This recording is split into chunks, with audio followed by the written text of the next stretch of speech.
deadly riots over the government's plan to avoid defaulting on its loans. Is that the unemployment keeps rising, and it has to keep rising just because you have an excess supply of goods, which is this is all borrowed money that our and that debt is owned by banks in other countries. It's been over wires. In the form of a convenient personal loan. Filter cigarette that delivers the taste, and 45 malt liquor. Are you hot?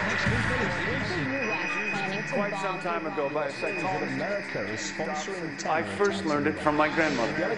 Now, my grandmother was a wonderful person. She taught me how to play the game Monopoly. She understood that the name of the game is to acquire. She would accumulate everything she could, and eventually she became the master of the board.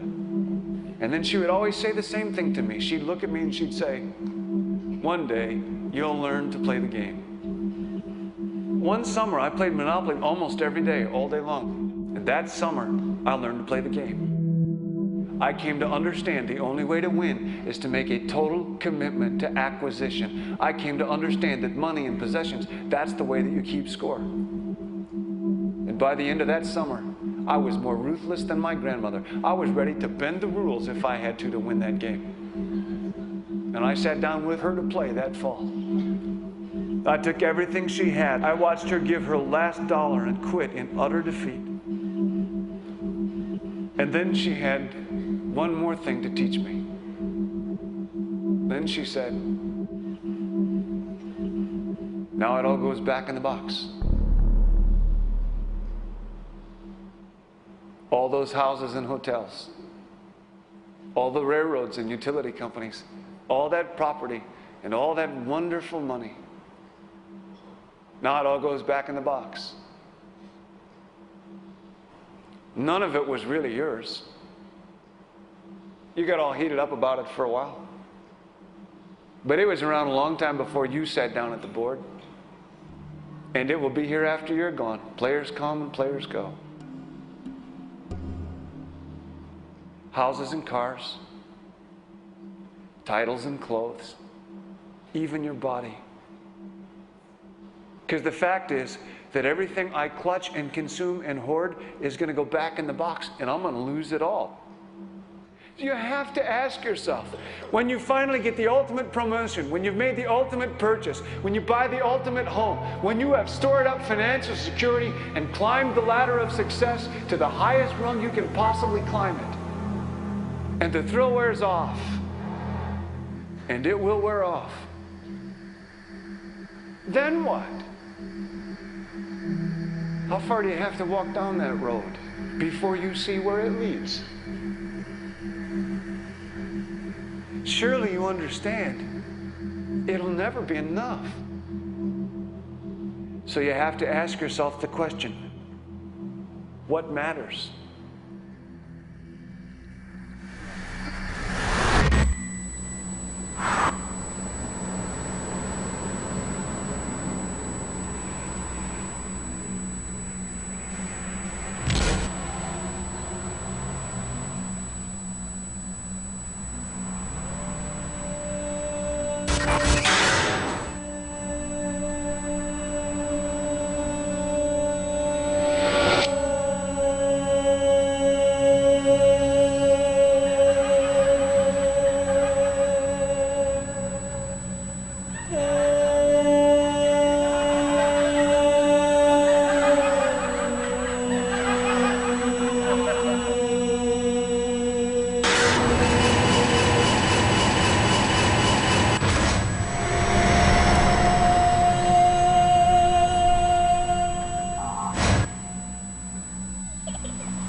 was a young man growing up in New York City, I refused to pledge allegiance to the flag. Of course, I was sent to the principal's office, and he asked me, "Why don't you want to pledge allegiance? Everybody does." I said, "Everybody once believed the earth was flat, but that doesn't make it so." I explained that America owed everything it has to other cultures and other nations, and that I would rather pledge allegiance to the earth and everyone on it. Needless to say, it wasn't long before I left school entirely, and I set up a lab in my bedroom. There I began to learn about science and nature. I realized then that the universe is governed by laws, and that the human being, along with society itself, was not exempt from these laws. Then came the crash of 1929, which began what we now call the Great Depression. I found it difficult to understand why millions were out of work, homeless, starving, while all the factories were sitting there. The resources were unchanged. It was then that I realized that the rules of the economic game were inherently invalid. Shortly after came World War II, where various nations took turns systematically destroying each other. I later calculated that all the destruction and wasted resources spent on that war could have easily provided for every human need on the planet. Since that time, I have watched humanity set the stage for its own extinction. I have watched as the precious finite resources are perpetually wasted and destroyed in the name of profit and free markets. I have watched the social values of society be reduced into a base artificiality of materialism and mindless consumption. And I have watched as the monetary powers control the political structure of supposedly free societies. I'm 94 years old now, and I'm afraid my disposition is the same as it was 75 years ago. This shit's got to go.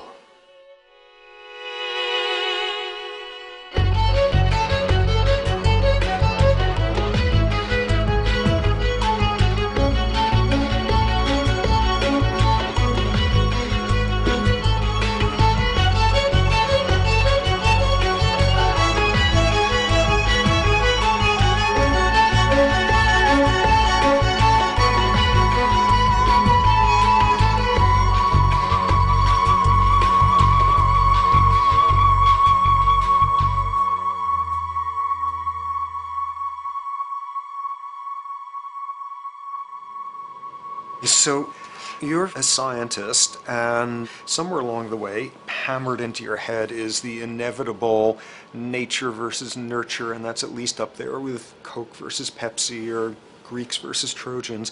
So nature versus nurture, this by now utterly oversimplifying view of where influences on how a cell deals with an energy crisis, up to what makes us who we are on the most individualistic levels of personality.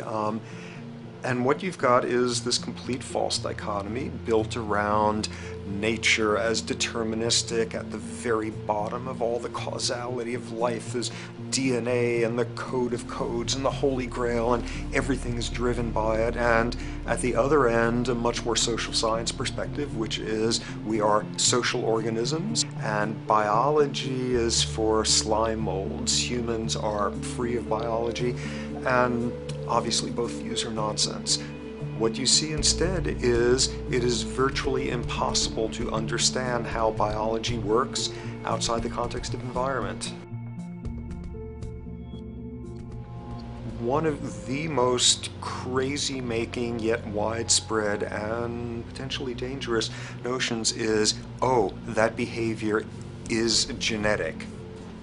Now, what does that mean? It means all sorts of subtle stuff if you sort of know modern biology, but for most people out there, what it winds up meaning is a deterministic view of life, one rooted in biology and genetics, genes equal things that can't be changed. Genes equal things that are inevitable and that you might as well not waste resources trying to fix, might as well not put societal energies into trying to improve because it's inevitable, it's unchangeable. And that is sheer nonsense.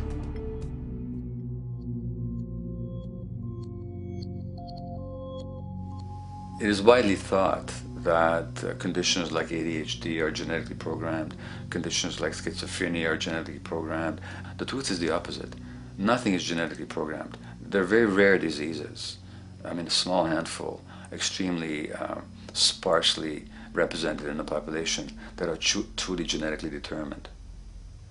Most complex conditions might have a predisposition that is a genetic component, but a predisposition is not the same as a predetermination. The whole search for the source of diseases in the genome was doomed to failure before anybody even thought of it, because most diseases are not genetically predetermined. Heart disease, cancer, strokes, rheumatoid conditions, autoimmune conditions in general, mental health conditions, addictions, these are none of them genetically determined. Breast cancer, for example, out of 100 women with breast cancer, only 7 will carry the breast cancer genes. 93 do not. And out of 100 women who do have the genes, not all of them will get cancer.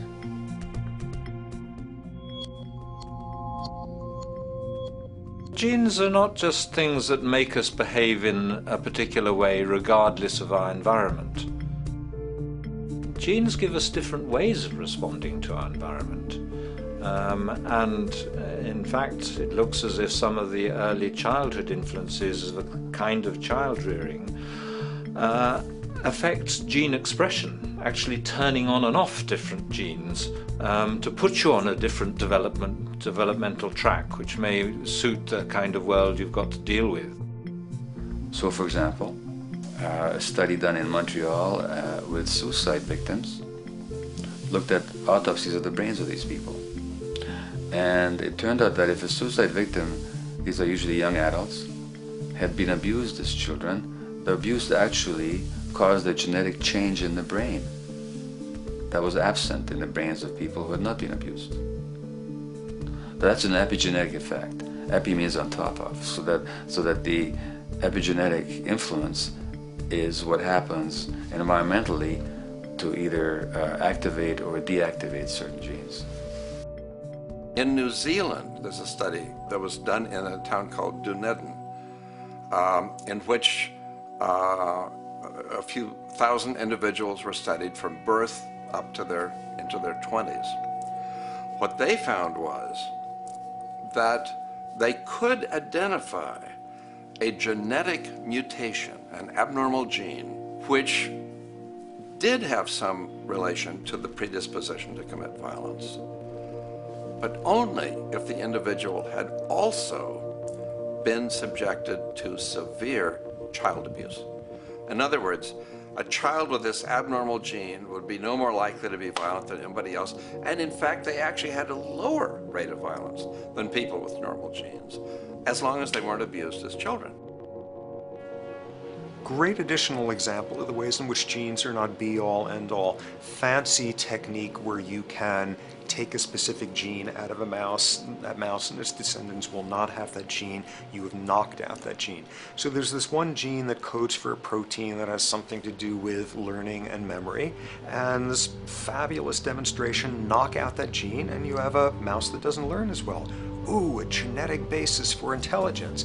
What was much less appreciated in that landmark study that got picked up by the media left and right is take those genetically impaired mice and raise them in a much more enriched, stimulating environment than your normal mice in a lab cage, and they completely overcame that deficit. So when one says in a contemporary sense that, oh, this behavior is genetic, to the extent that that's even a valid sort of phrase to use, what you're saying is there is a genetic contribution to how this organism responds to environment. Genes may influence the readiness with which an organism will deal with a certain environmental challenge. You know, that's not the version most people have in their minds, and not to be too soapboxing, but run with the old sort of version of it's genetic, and it's not that far from a history of eugenics and things of that sort. It's a widespread misconception, and it's a potentially fairly dangerous one. One reason that the sort of biological explanation for violence, one reason that hypothesis is potentially dangerous, it's not just misleading, it can really do harm, is because if you believe that, you could very easily say, well, there's nothing we can do to change the predisposition people have to becoming violent. All we can do if somebody becomes violent is punish them, lock them up or execute them. But we don't need to worry about changing the social environment or the social preconditions that may lead people to become violent, because that's irrelevant. The genetic argument allows us the luxury of ignoring past and present historical and social factors. And in the words of Louis Menand, he wrote in the New Yorker, very astutely, he said, "It's all in the genes, an explanation for the way things are that does not threaten the way things are. Why should someone feel unhappy or engage in antisocial behavior when that person is living in the freest and most prosperous nation on earth? It can't be the system. There must be a flaw in the wiring somewhere," which is a good way of putting it. So the genetic argument is simply a cop-out, which allows us to ignore the social and economic and political factors that in fact underlie many troublesome behaviors.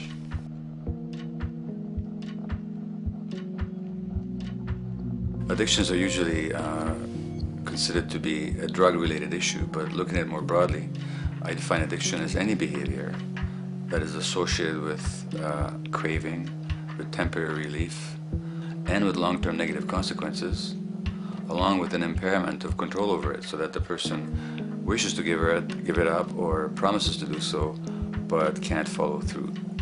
And when you understand that, then you can see that there are many more addictions than simply those related to drugs. So there's workaholism, there's addiction to shopping, to the internet, to video games.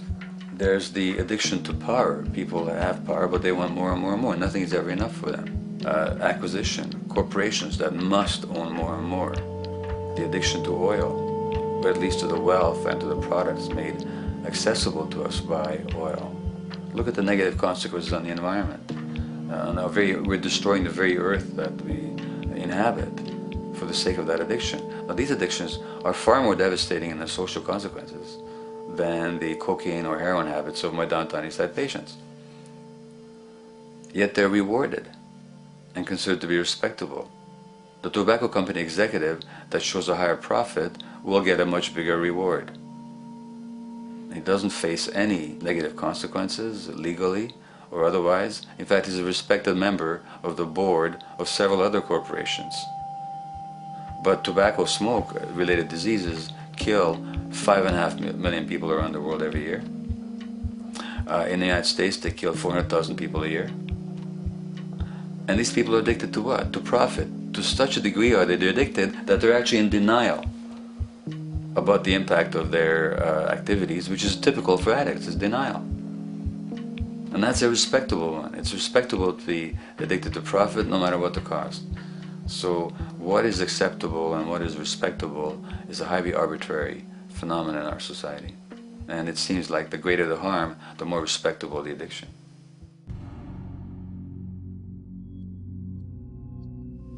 There's a general myth that drugs in themselves are addictive. In fact, the war on drugs is predicated on the idea that if you interdict the sources of drugs, you can deal with addiction that way. Now, if we understand addiction in a broader sense, we see that nothing in itself is addictive. No substance, no drug is by itself addictive, and no behavior is by itself addictive. Many people can go shopping without becoming shopaholics. Not everybody becomes a food addict. Not everyone who drinks a glass of wine becomes an alcoholic.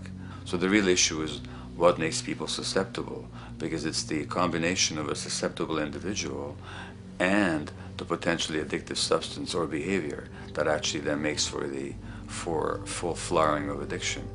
In short, It's not the drug that's addictive, it's the question of the susceptibility of the individual to being addicted to a particular substance or behavior. If we wish to understand what then makes some people susceptible, we actually have to look at their life experience. The old idea, although it's old, but it's still broadly held, that addictions are due to some genetic cause is simply scientifically untenable. What the case is actually is that certain life experiences make people susceptible. Life experiences that not only shape the person's personality and psychological needs, but also their very brains in certain ways. And that process begins in utero.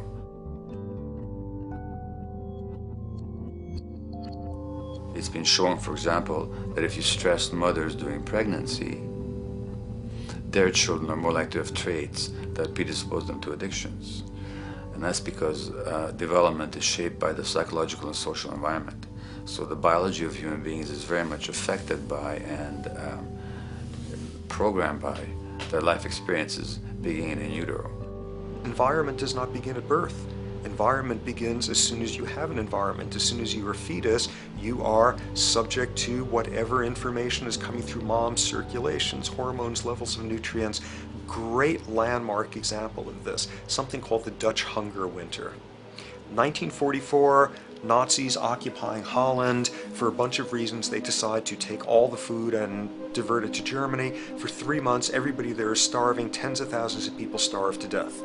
What the Dutch hunger winter effect is, if you were a second or third trimester fetus during the starvation, your body learned something very unique during that time. As it turns out, second, third trimester, something that your body is going about trying to learn about the environment is, well, how menacing of a place is it out there? How plentiful? How much nutrients am I getting by way of mom's circulation? Be a fetus who is starving during that time, and your body programs forever after to be really, really, really stingy with your sugar and fat, and what you do is you store every bit of it. Be a Dutch hunger winter fetus, and half a century later, everything else being equal, you are more likely to have high blood pressure, obesity, or metabolic syndrome. That is environment coming in a very unexpected place. You can stress animals in a laboratory when they're pregnant, and their offspring will be more likely to use cocaine and alcohol as adults. You can stress human mothers. For example, in a British study, women who are abused in pregnancy will have higher levels of the stress hormone cortisol in their placenta at birth, and their children are more likely to have conditions that predispose them to addictions by age 7 or 8. So in utero stress already prepares the ground for all kinds of mental health issues. Israeli study done prior on children born to mothers who were pregnant prior to the onset of the 1967 war. These women, of course, are very stressed, and their offspring have a higher incidence of schizophrenia than the average cohort. So there's plenty of evidence now that prenatal effects have a huge impact on the developing human being.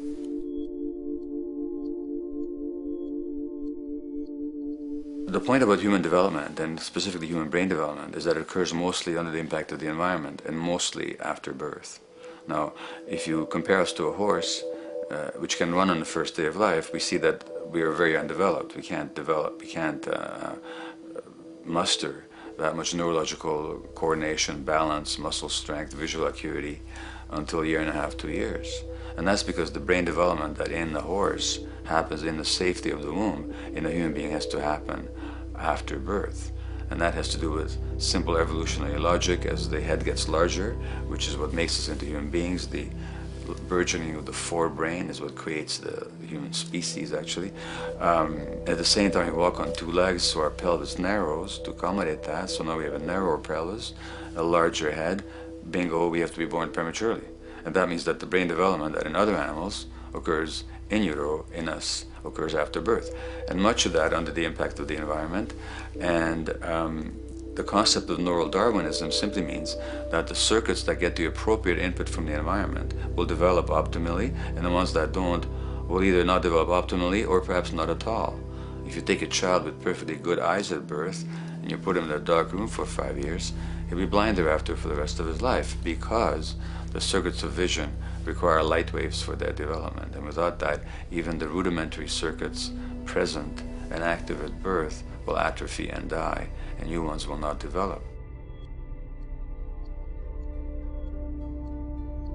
There's a significant way in which early experiences shape adult behavior, and even and especially early experiences for which there's no recall memory. It turns out that there are two kinds of memory. There is explicit memory, which is recall. This is when you can call back facts, details, episodes, circumstances. But the structure in the brain, which is called the hippocampus, which encodes recall memory, it doesn't even begin to develop fully until 1.5 years, and it's not fully developed until much later, which is why hardly anybody has any recall memory prior to 18 months. But there's another kind of memory, which is called implicit memory, which is in fact an emotional memory, where the emotional impact and the interpretation that the child makes of those emotional experiences is ingrained in the brain in the form of nerve circuits ready to fire without specific recall. So to give you a clear example, people who are adopted have a lifelong sense of rejection very often. They can't recall the adoption, they can't recall the separation of a birth mother, because there's nothing there to recall with. But the emotional memory of separation and rejection is deeply embedded in their brains. Hence, they're much more likely to experience a sense of rejection and a great emotional upset when they perceive themselves as being rejected than other people. That's not unique to people who are adopted, but it's particularly strong in them because of this function of implicit memory. People who are addicted, given that they, according to all the research literature, certainly in my experience, the hardcore addicts virtually were all significantly abused as children or suffered severe emotional loss. Their emotional or implicit memories are those of a world that's not safe and not helpful, caregivers who are not to be trusted, and relationships that are not safe enough to open up to vulnerably. And hence their responses tend to be to keep themselves separate from really intimate relationships, not to trust caregivers, doctors and other people who are trying to help them, and generally see the world as an unsafe place. And that's strictly a function of implicit memory, which sometimes has to do with incidents they don't even recall.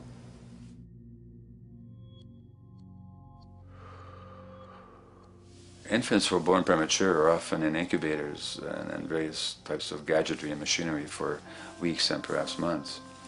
It's now known that if these children are touched and stroked on the back for just 10 minutes a day, that promotes their brain development. So human touch is essential for development. And in fact, infants who are never picked up will actually die. That's how much of a fundamental need being held is to human beings. In our society, there's an unfortunate tendency to tell parents not to pick up their kids, not to hold them, not to pick up babies who are crying for fear of spoiling them, or to encourage them to sleep through the night. You don't pick them up, which is just the opposite of what the child needs. And these children might go back to sleep because they give up and their brains just shut down as a way of defending against the vulnerability of being abandoned really by their parents. But their implicit memories will be that of a world that doesn't give a damn. A lot of these differences are structured very early in life. In a way, if you like, the parental experience of adversity, how tough life is or how easy it is passed on to children, whether through maternal depression or parents being bad-tempered with their kids because they've had a hard day or just being too tired at the end of the day. And these have very powerful effects, programming children's development, which we know a lot about now. But that's early sensitivity isn't just an evolutionary mistake. It exists again in many different species. Even seedlings, there's an early adaptive process to the kind of environment they're growing up in. But for humans, the adaptation is to the quality of social relations. And so early life, how nurturing or how much conflict, how much attention you get, is a taster of the kind of world you may be growing up in. Are you growing up in a world where you have to fight for what you can get, watch your back, fend for yourself, learn not to trust others? Or are you growing up in a society where you depend on reciprocity, mutuality, cooperation, where empathy is important, where your security depends on good relations with other people? And that needs a very different emotional and cognitive development. And that's what the early sensitivity is about. And parenting is almost, quite unconsciously, a system for passing on that experience to children of the kind of world they're in. The great British child psychiatrist D.W. Winnicott said that fundamentally two things can go wrong in childhood. One is when things happen that shouldn't happen, and then things that should happen but don't. And the first category is the traumatic and abusive and abandonment experiences of my downtown East Side patients and of many addicts. That's what shouldn't happen but did. But then there is the non-stressed, attuned, non-distracted attention of the parent that every child needs, that very often children don't get. They're not abused, they're not neglected, and they're not traumatized. But what should happen, the presence of the emotionally available, nurturing parent, just is not available to them because of the stresses in our society and the parenting environment. And the psychologist Alan Shore calls that proximal abandonment, when the parent is physically present but emotionally absent.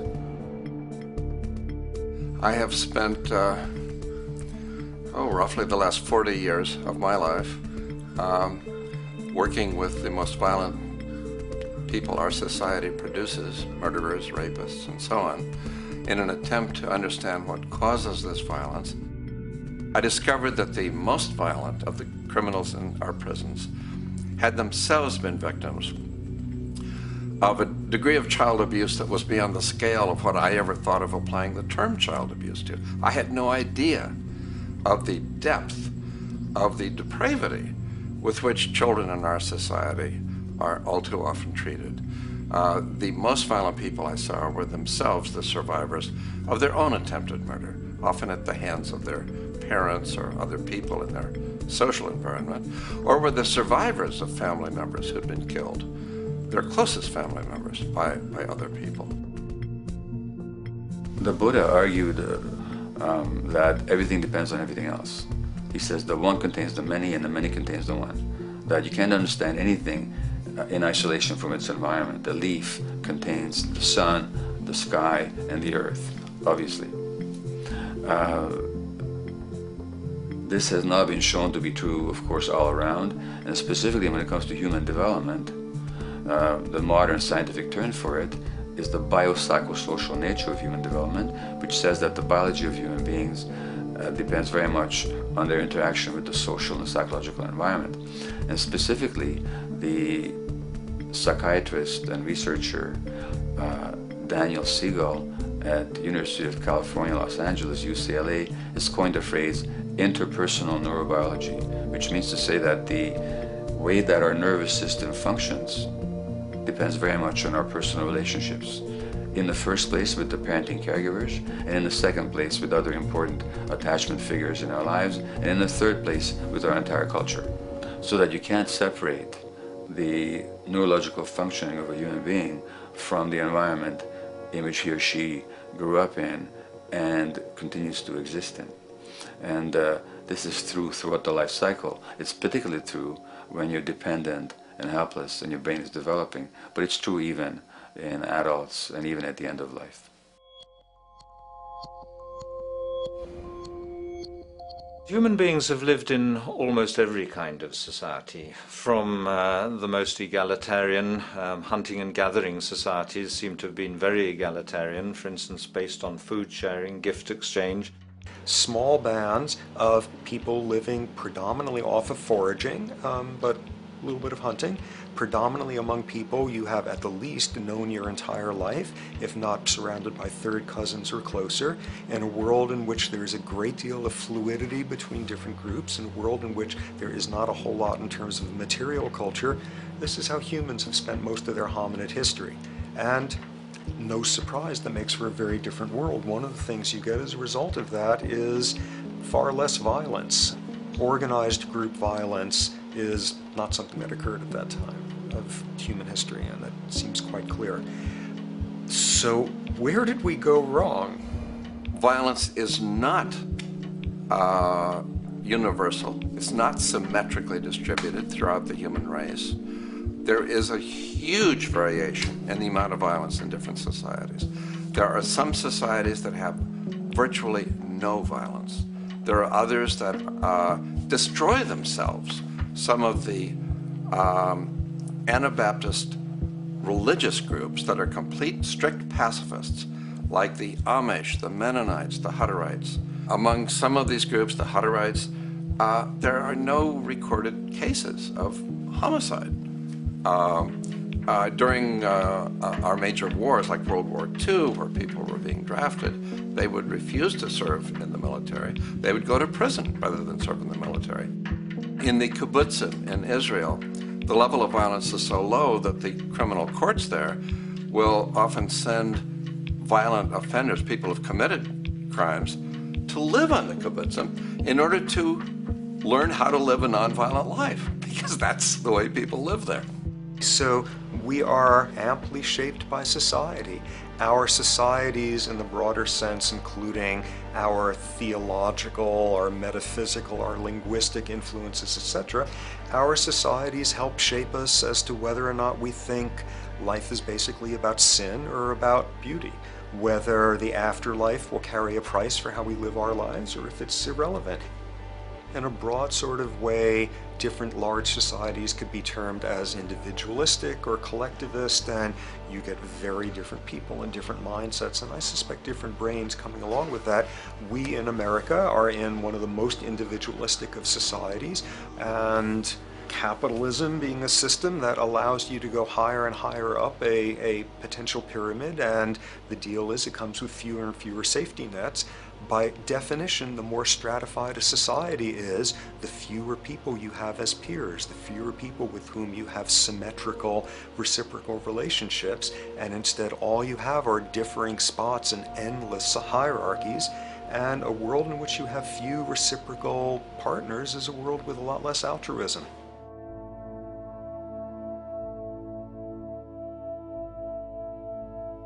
Alright, so this brings us to a total impossible juncture, which is to try to make sense in perspective of science as to what the nature is of human nature. You know, on a certain level, the nature of our nature is not to be particularly constrained by our nature. We come up with more social variability than any species out there, more systems of belief, of styles of family structures, of ways of raising children. The capacity for variety that we have is extraordinary.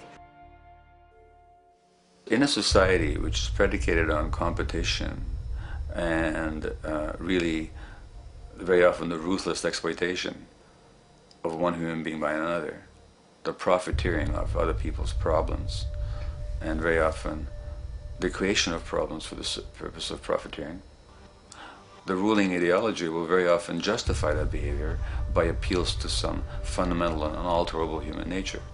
So the myth in our society is that people are competitive by nature, and that they're individualistic, and that they're selfish.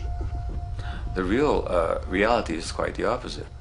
We have certain human needs. The only way that you can talk about human nature concretely is by recognizing that there's certain human needs. We have a human need for companionship and for close contact, to be loved, to be attached to be accepted, to be seen, to be received for who we are.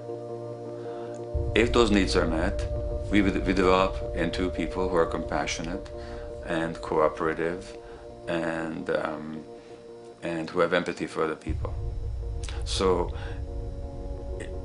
the opposite that we often see in our society is in fact the distortion of human nature, precisely because so few people have their needs met. So yes, you can talk about a human nature, but only in the sense of basic human needs that are instinctively evoked, or I should say certain human needs that lead to certain traits if they are met, and a different set of traits if they're denied. So, when we recognize the fact that the human organism, which has a great deal of adaptive flexibility, allowing us to survive in many different conditions, is also rigidly programmed for certain environmental requirements or human needs, a social imperative begins to emerge. Just as our bodies require physical nutrients, the human brain demands positive forms of environmental stimulus at all stages of development, while also needing to be protected from other negative forms of stimulus. And if things that should happen do not, or if things that shouldn't happen do, it is now apparent that the door can be opened for not only a cascade of mental and physical diseases, but many detrimental human behaviors as well. So as we turn our perspective now outward and take account for the state of affairs today, we must ask the question, is the condition we have created in the modern world actually supporting our health? Is the bedrock of our socioeconomic system acting as a positive force for human and social development and progress? Or is the foundational gravitation of our society actually going against the core evolutionary requirements needed to create and maintain our personal and social well-being?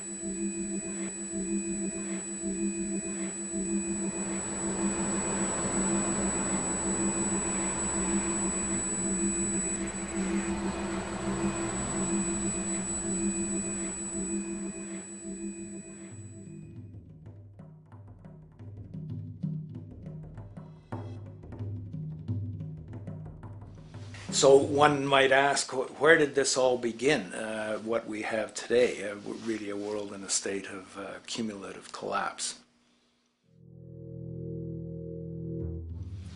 You get it started with John Locke, and John Locke introduces property, and he has three provisos for just private right and property.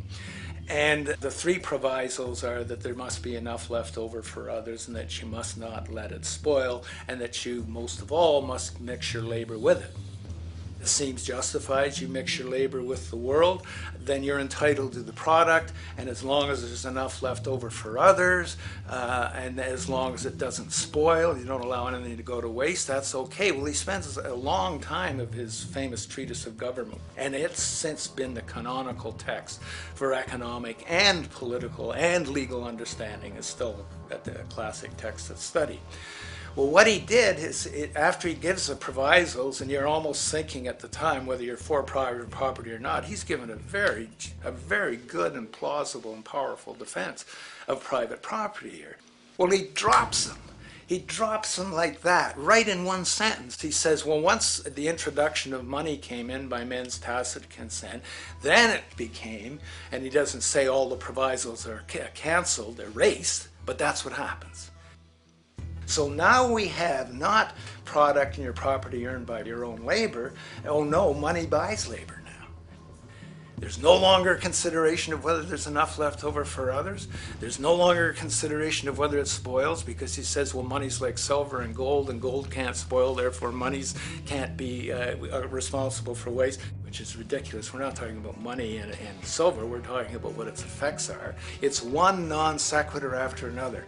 Just the most startling logical legerdemain that he gets away with here. But it fits the interests of capital owners. Then Adam Smith comes along, and what he adds is the religion to this. Locke started with God made it all this way. This is God's right.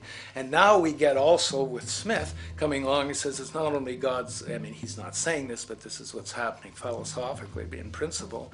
He's saying it's not only a question of private property, that's all now presupposed, is given. And that there's money investors that buy labor, given. That there's no limit to how much they can buy of other men's labor, how much they can accumulate, how much inequality, that's all given now. And so he comes along, and what his big idea is, and again, it's just introduced in parentheses, en passant. You know, when people put out the goods for sale and others, you know, the supply, and other people buy them with the demand and so forth, how do we have supply equaling demand or demand equaling supply? How can they come into equilibrium? And that is one of the central notions of economics, is how do they come into equilibrium? And he says it's the invisible hand of the market that brings them into equilibrium. So now we have God is actually immanent. He just didn't give the rights to property and how, you know, all its wherewithal and its natural rights of doing all that Locke said. Now we have the system itself as God. In fact, Smith says, when he talks, and you'll never find this quoted, you'll have to read the whole of the Inquiry into the Wealth of Nations. He says, the scantiness of subsistence sets limits to the reproduction of the poor, and that nature can deal with this in no other way than elimination of their children. So he anticipated evolutionary theory in the worst sense. This is well before Darwin. And so he called them the race of laborers. So you can see there was inherent racism built in here. There was an inherent acceptance, life blindness to kill innumerable children.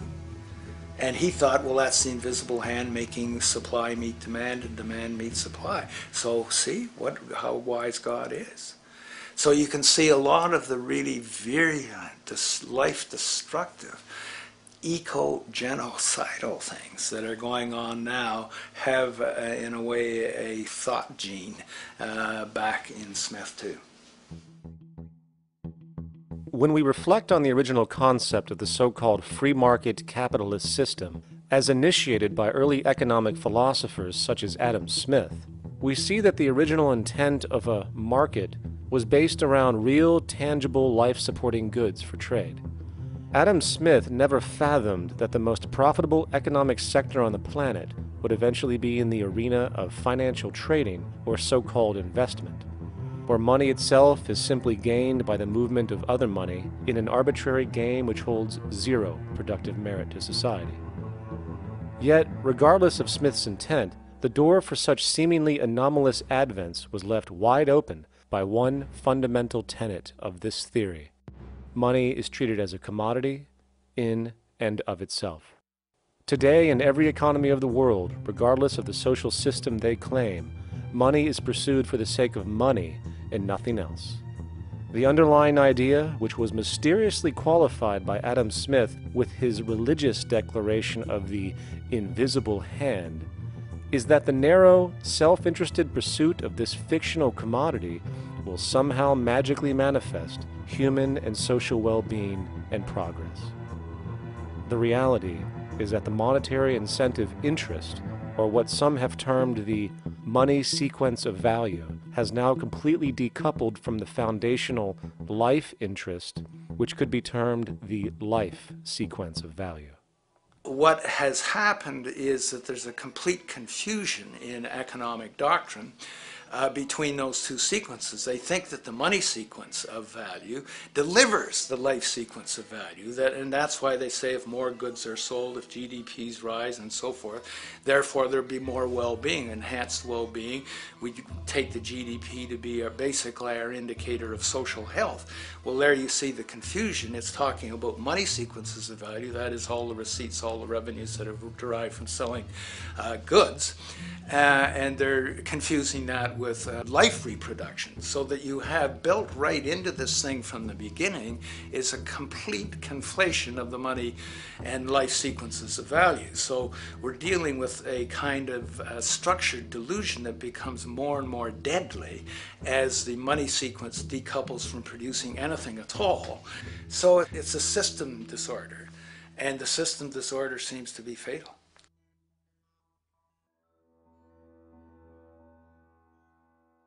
In society today, you seldom hear anyone speak of the progress of their country or society in terms of their physical well-being, state of happiness, trust, or social stability. Rather, the measures are presented to us through economic abstractions.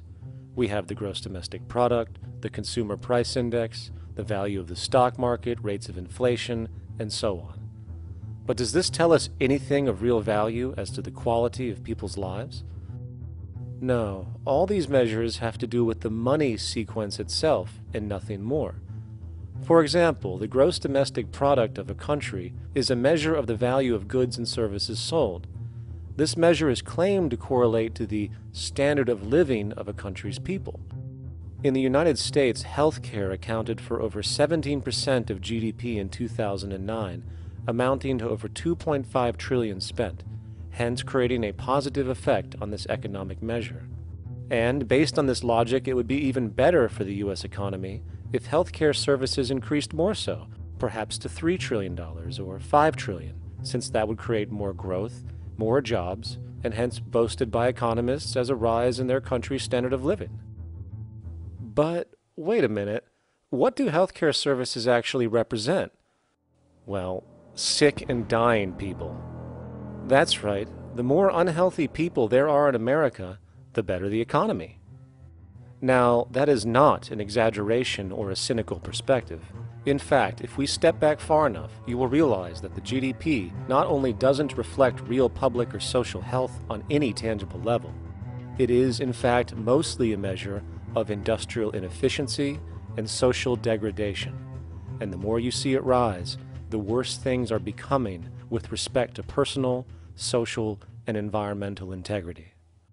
You have to create problems to create profit. There is no profit under the current paradigm in saving lives, putting balance on this planet, having justice and peace or anything else. There's just no profit there. There's an old saying, pass a law, create a business. Whether you're creating a business for a lawyer or whatever. So, crime does create business, just like destruction creates business in Haiti. We have now roughly 2 million people incarcerated in this country, and of those, many of them are in prisons run by private corporations, Corrections Corporation of America, Wackenhut, who trade their stock on Wall Street based upon how many people are in jail. Now that's sickness, but that is a reflection of what this economic paradigm calls for.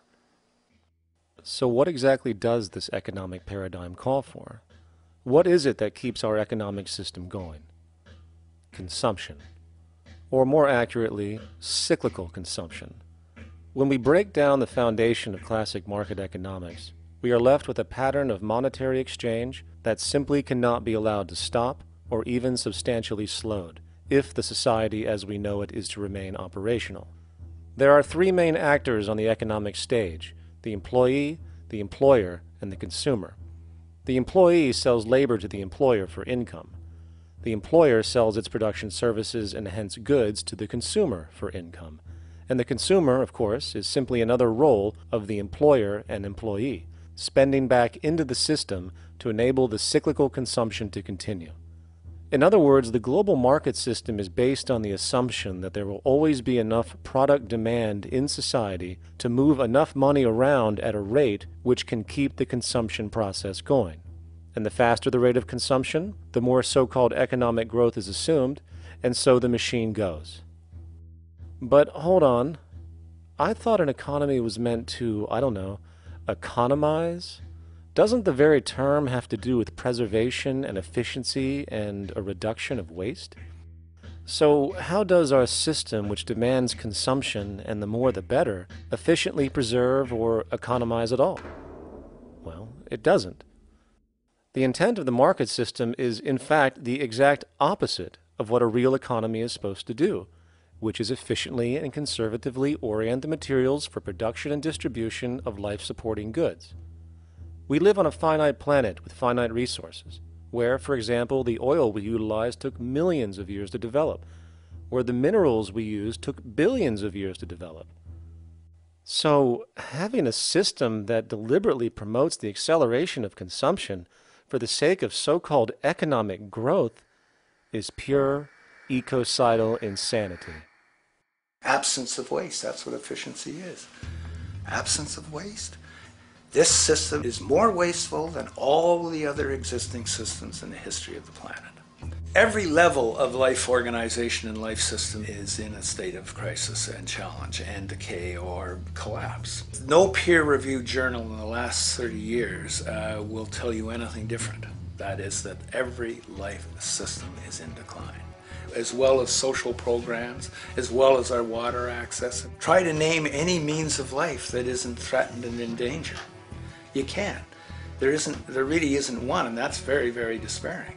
But we haven't even figured out the causal mechanism. We don't want to face the causal mechanism. We just want to go on, that's what insanity is, where you keep doing the same thing over and over again, though it clearly doesn't work.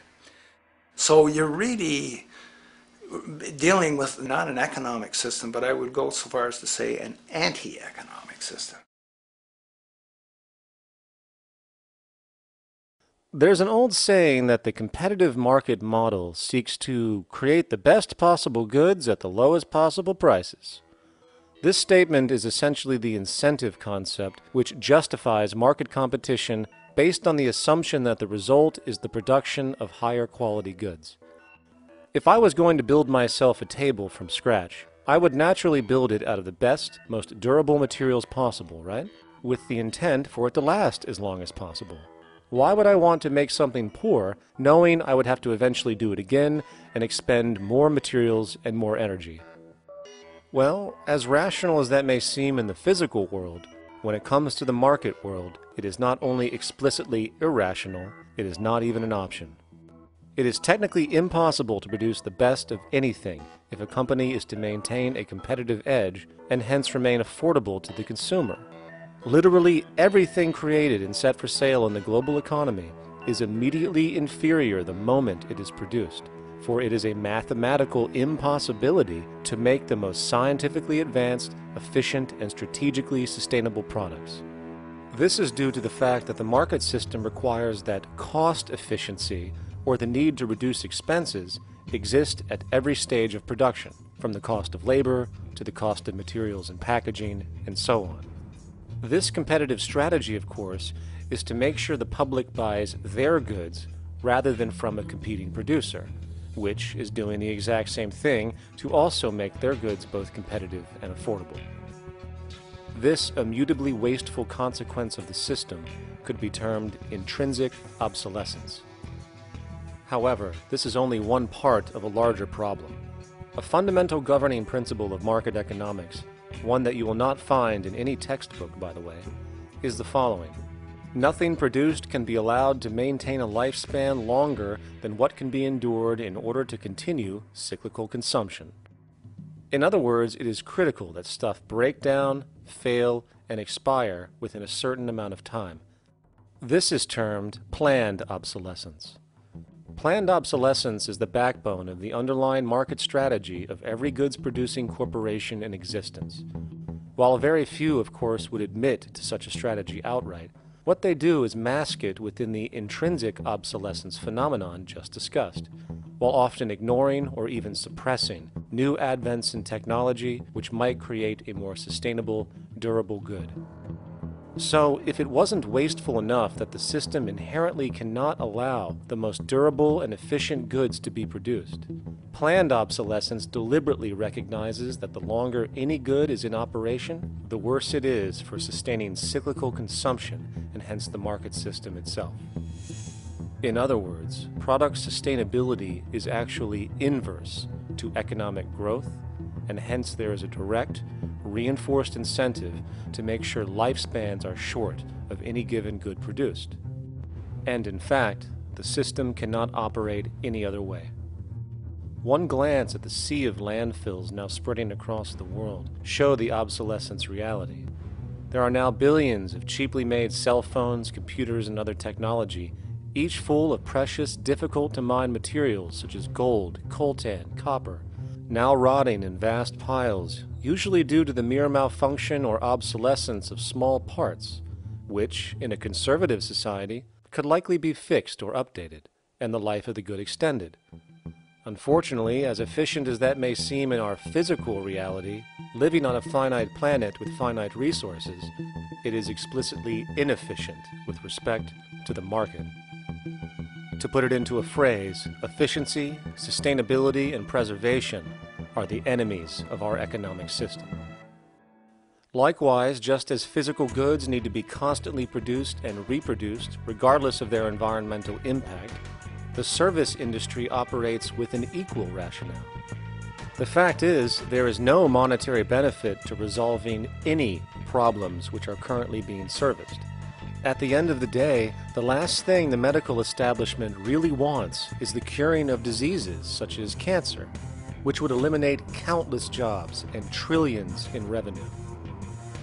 And since we're on the subject, crime and terrorism in this system are good.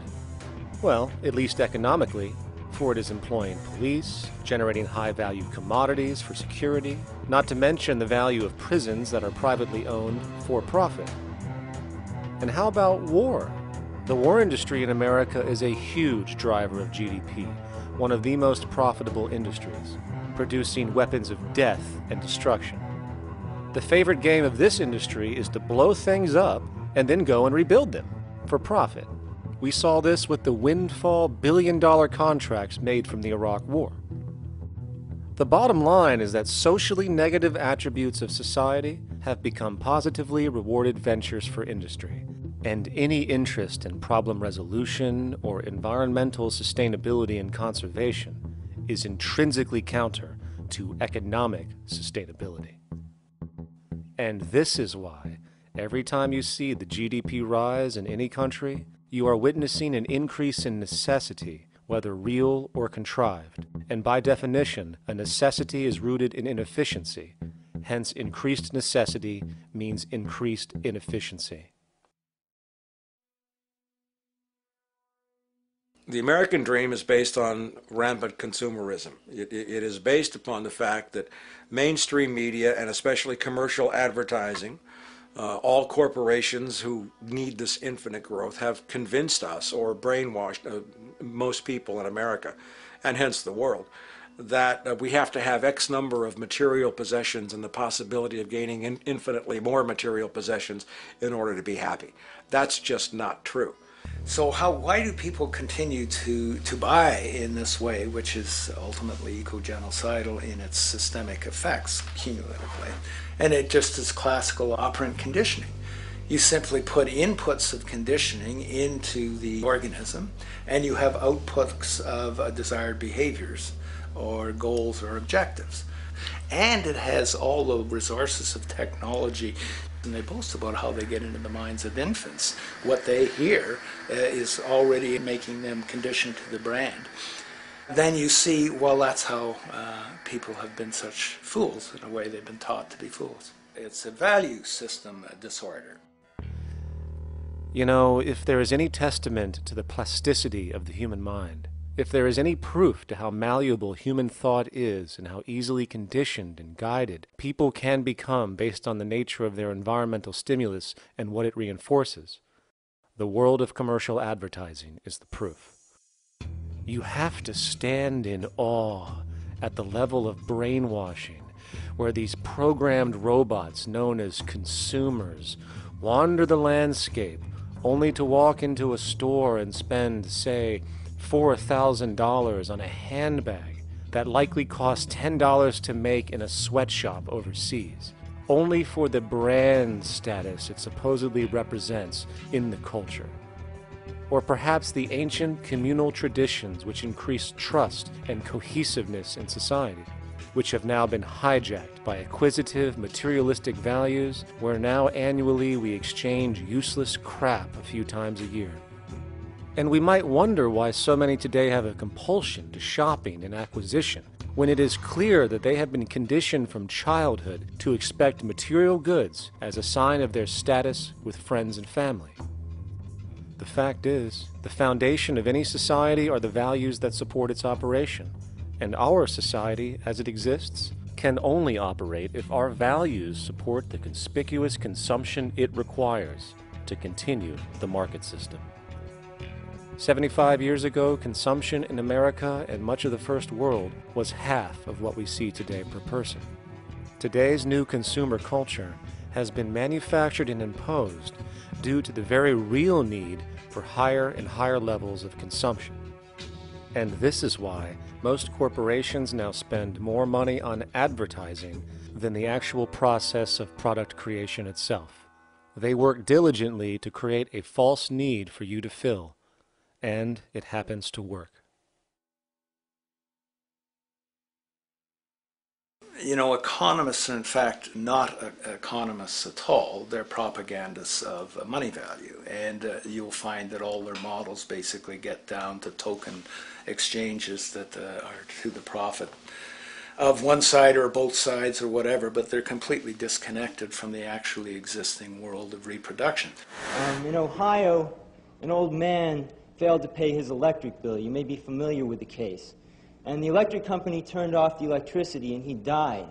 The reason they turned it off was because it wouldn't have been profitable for them to keep it on because he didn't pay his bill. Do you believe that was right?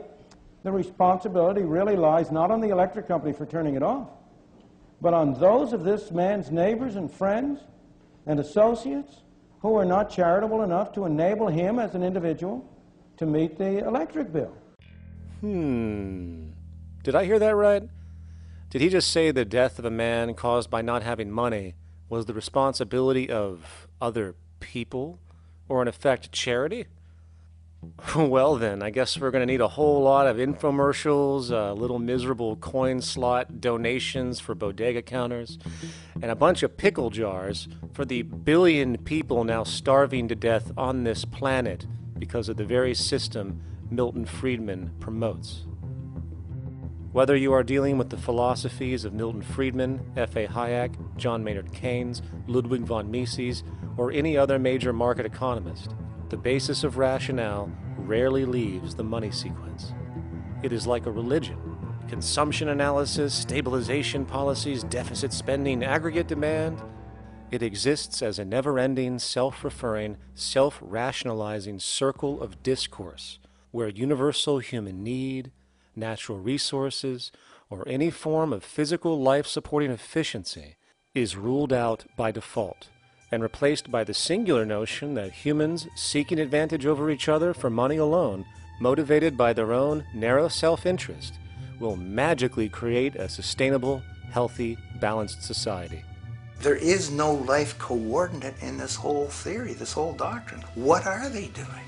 What are they doing? What they're doing is tracking money sequences. That's all it is tracking money sequences, presupposing everything that matters. One, that there's no life coordinates. Wow, no life coordinates. Two, that all the agents are self-maximizing preference seekers. That is, they think of nothing other than themselves and what they can get most for themselves. That's the notion, that's the ruling notion of rationality. Self-maximizing choice. And the only thing that they're interested in self-maximizing is money or commodities. Well, where does social relations come in? It doesn't, except in the exchange to self-maximize. Where do our natural resources come in? They don't, except to exploit. Where does the family come in as being able to survive? It doesn't. They have to have money in order to purchase any good.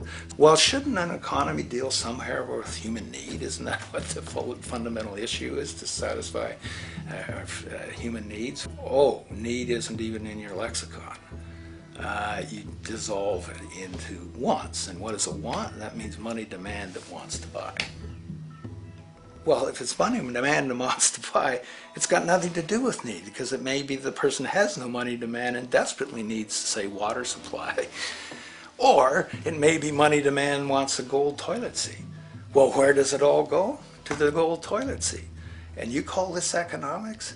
Like, it's really, when one thinks of it, it's got to be the most bizarre delusion in the history of human thought.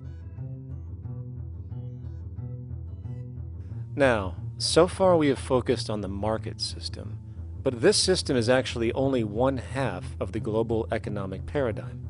The other half is the monetary system.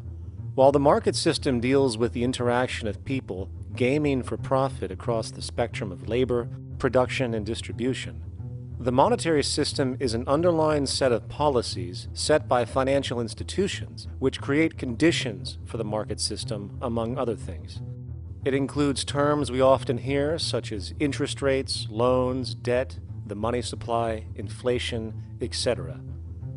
And while you might want to pull your hair out listening to the gibberish coming from the monetary economists, modest preemptive actions can obviate the need of more drastic actions at a later date. The nature and effect of this system is actually quite simple.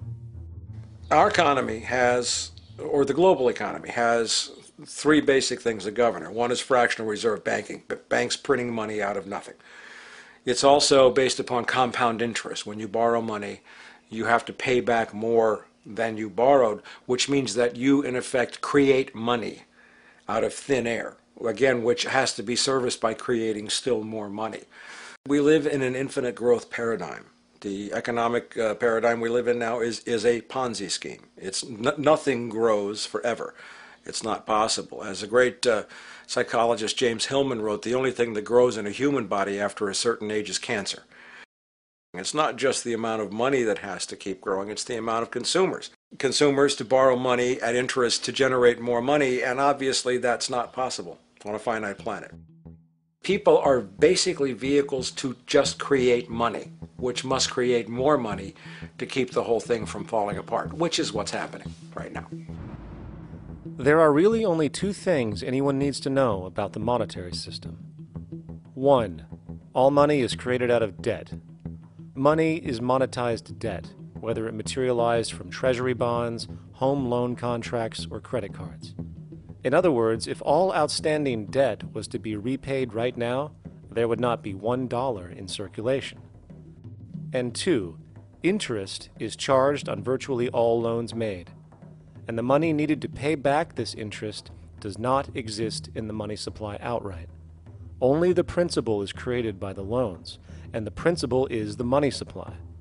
So, if all this debt was to be repaid right now, not only would there not be $1 left in circulation, there would also be a gigantic amount of money owed that is literally impossible to pay back, for it does not exist.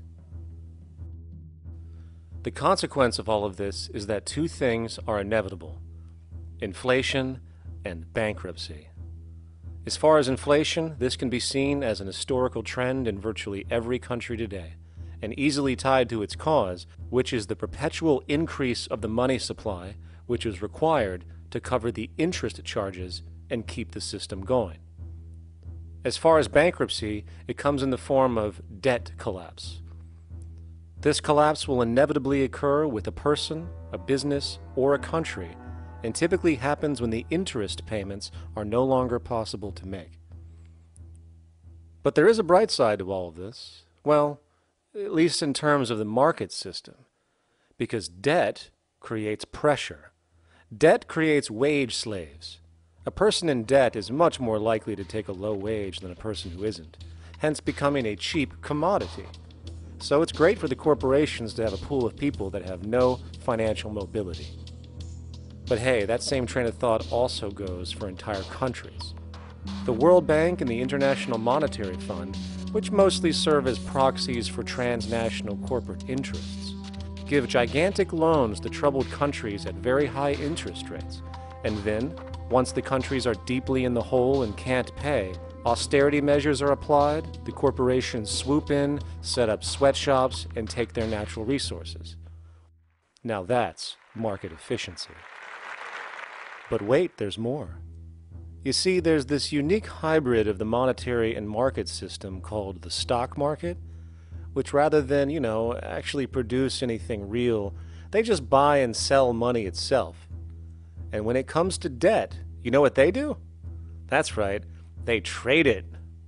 They actually buy and sell debt for profit, from credit default swaps and collateralized debt obligations for consumer debt, to complex derivative schemes used to mask the debt of entire countries, such as the collusion of investment bank Goldman Sachs in Greece, which nearly collapsed the entire European economy.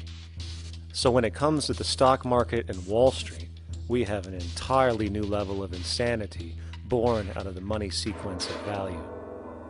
All you need to know about markets was written in an editorial in the Wall Street Journal a couple of years ago. It was called Lessons of the Brain-Damaged Investor. And in this editorial, they explain why people with slight brain damage do better as investors than people with normal brain functionality. Why? Because the slightly brain-damaged person has no empathy. And that's the key. If you don't have any empathy, you do well as an investor. And so Wall Street breeds people who have no empathy, to go in there and to make decisions and make trades that they have no compunction about and no thought whatsoever as to what they're doing might affect their fellow human being. So they breed these robots, these people who have no souls. And since they don't even want to pay these people anymore, they're now breeding robots, real algorithmic traders. Goldman Sachs and the high-frequency trading scandal. They put a computer next to the exchange, the New York Stock Exchange. This computer, this co-located computer, as they call it, it front-runs all the trades on the exchange, and it hits the exchange with volumes of orders in ways that scalp pennies and nickels away from the exchange. It's like they're siphoning money all day long. They went one quarter last year, 30 or 60 straight days without a single down day and made millions of dollars every single day. Is that because, well, that's statistically impossible. When I worked on Wall Street, the way it works is everyone kicks upstairs the bribes. The brokers bribe to the office manager bribes to the regional sales manager bribes to the national sales manager. It's a common understanding. At Christmas, who gets the biggest bonus at Christmas in an average brokerage office? The compliance officer. The compliance officer sits there all day long. He's supposed to be making sure you don't violate any of the margin rules and you're complying with the law. Of course, yeah, to the extent that you can bribe the compliance officer, yeah, that's right, you are complying with the law. So how does fraud has become the system? It's no longer a byproduct. It is the system. You know, it's like that old Woody Allen joke. He says, "Doctor, my brother thinks he's a chicken." And the doctor says, "Take a pill, and that should cure the problem." And he says, "No, doctor, you don't understand. We need the eggs." Okay? So the trading of fraudulent claims back and forth between banks to generate fees, to generate bonuses, has become the GDP producing growth engine of the United States economy. Even though they're essentially trading fraudulent claims that there's absolutely no hope of ever paying back. They're processing and generating and resecuritizing nothing. If I write $20 billion on a cocktail napkin and I sell it to JP Morgan while JP Morgan writes $20 billion on a cocktail napkin, and we swap those two cocktail napkins at a bar, and we each pay ourselves 1/4% in a fee, we make a lot of money for our Christmas bonus. We each have on our books a $20 billion cocktail napkin, which has no real value until such time as the system is no longer able to absorb bogus cocktail napkins, in which case we go to the government to get bailed out. And because of Wall Street and the global stock market, there are now conservatively about $700 trillion of outstanding fraudulent claims known as derivatives, still waiting to collapse, a value amounting to over 10 times the gross domestic product of the entire planet. And while we have seen the bailouts of corporations and banks by governments, which of course comedically borrow their money from banks to begin with, we are now seeing attempts to bail out whole countries by conglomerates of other countries through the international banks. But how do you bail out a planet? There is no country out there that isn't now saturated in debt. The cascade of sovereign debt defaults we have seen can only be the beginning when the math is taken into account. It has been estimated in the United States alone that income tax would need to be raised to 65% per person just to cover the interest in the near future. Economists are now foreshadowing that within a few decades, 60% of the countries on the planet will be bankrupt. But, hold on, let me get this straight. The world is going bankrupt, whatever the hell that means, because of this idea called debt, which doesn't even exist in the physical reality. It's only part of a game that we've invented. And yet, the well-being of billions of people is now being compromised. Extreme layoffs, tent cities, accelerating poverty, austerity measures imposed, schools shutting down, child hunger, and other levels of familial deprivation, all because of this elaborate fiction. What are we, fucking stupid? Hey, Mars, my man. Help a brother out, huh? Grow up, kid.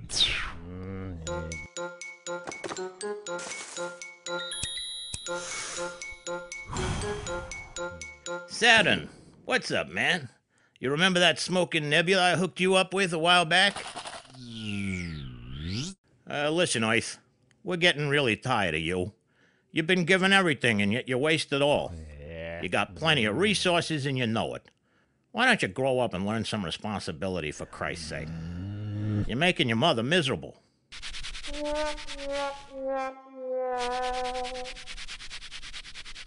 You're on your own, pal.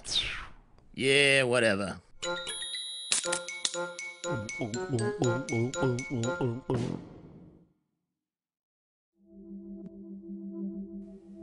Now, all of this considered, from the waste machine known as the market system to the debt machine known as the monetary system, hence creating the monetary market paradigm which defines the global economy today, there is one consequence that runs through the entire machine: inequality.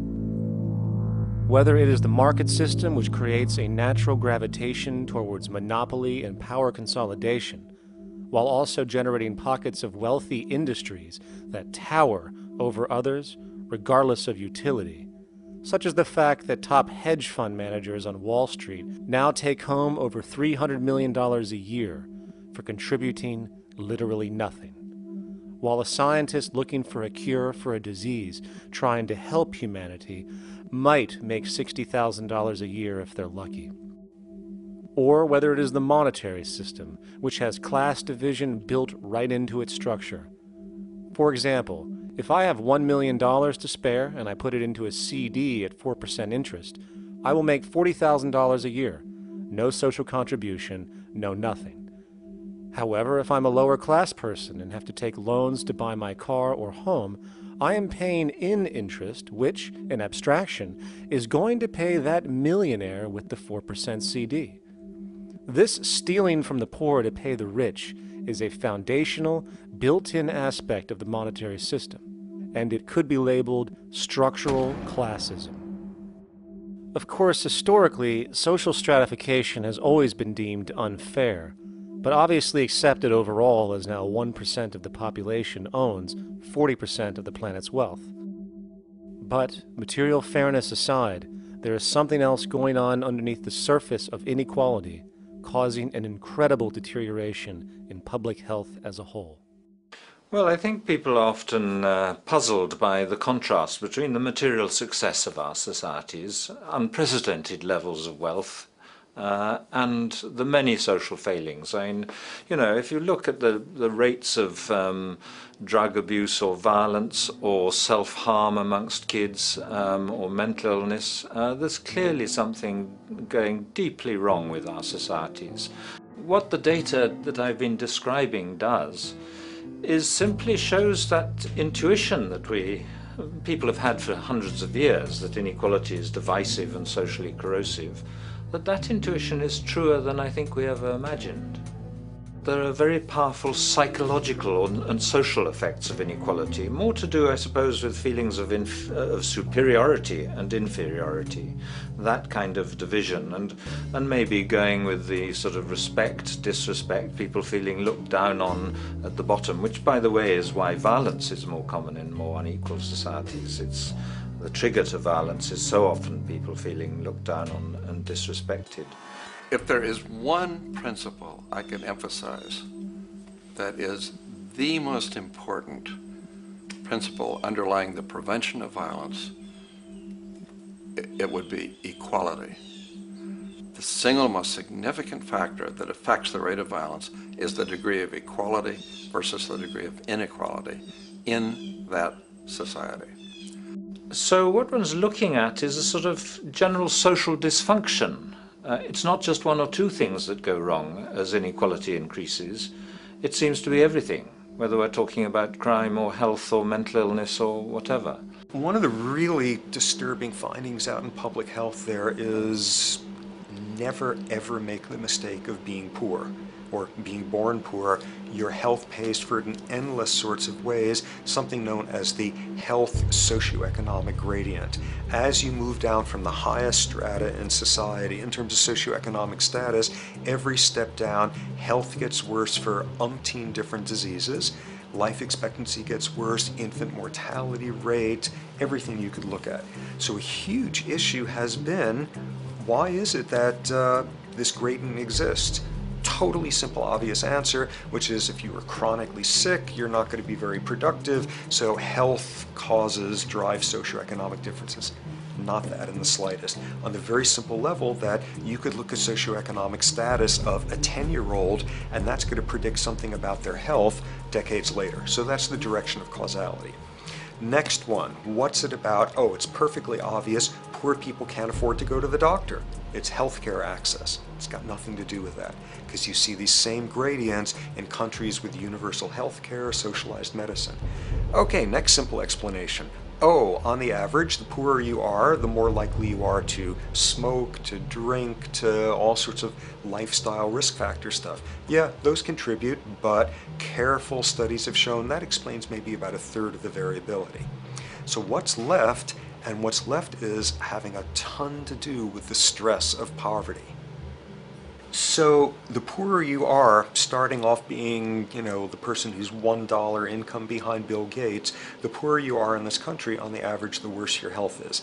This tells us something really important. The health connection with poverty, it's not about being poor, it's about feeling poor. Increasingly, we recognize that chronic stress is an important influence on health, but the most important sources of stress are the quality of social relations. And if there is anything that lowers the quality of social relations, it is the socioeconomic stratification of society. What science has now shown is that regardless of material wealth, the stress of simply living in a stratified society leads to a vast spectrum of public health problems. And the greater the inequality, the worse they become. Life expectancy, longer in more equal countries.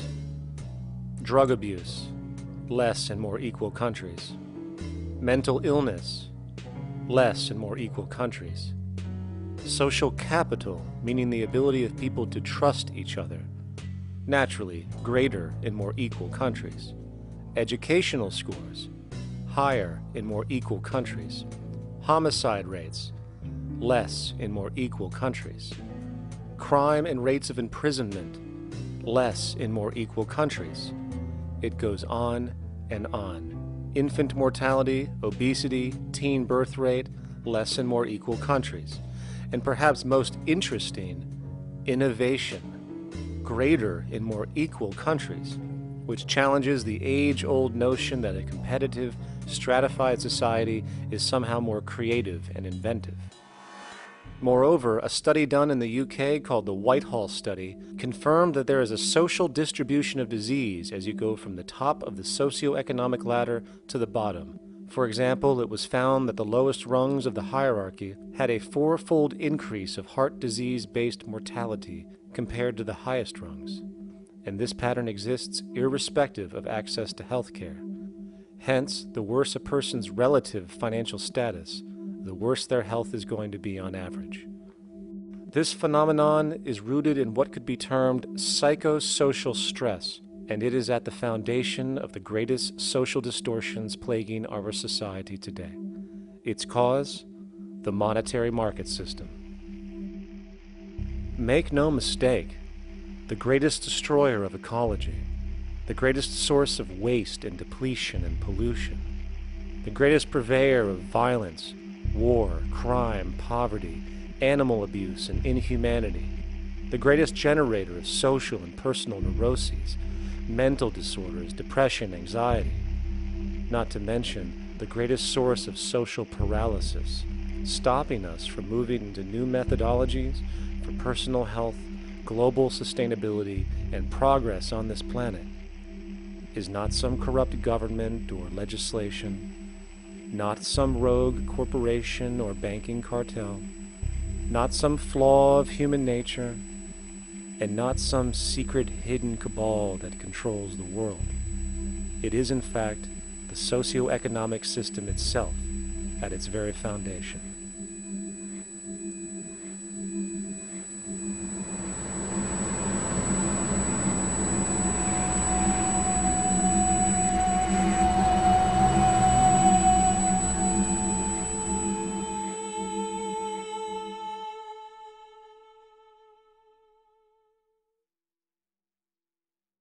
Let's imagine for a moment we had the option to redesign human civilization from the ground up.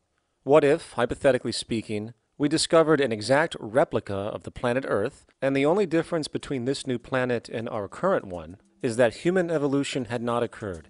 It was an open palette. No countries, no cities, no pollution, no Republicans, just a pristine, open environment. So, what would we do? Well, first we need a goal, right? And it's safe to say that goal would be to survive. And not to just survive, but to do so in an optimized, healthy, prosperous way.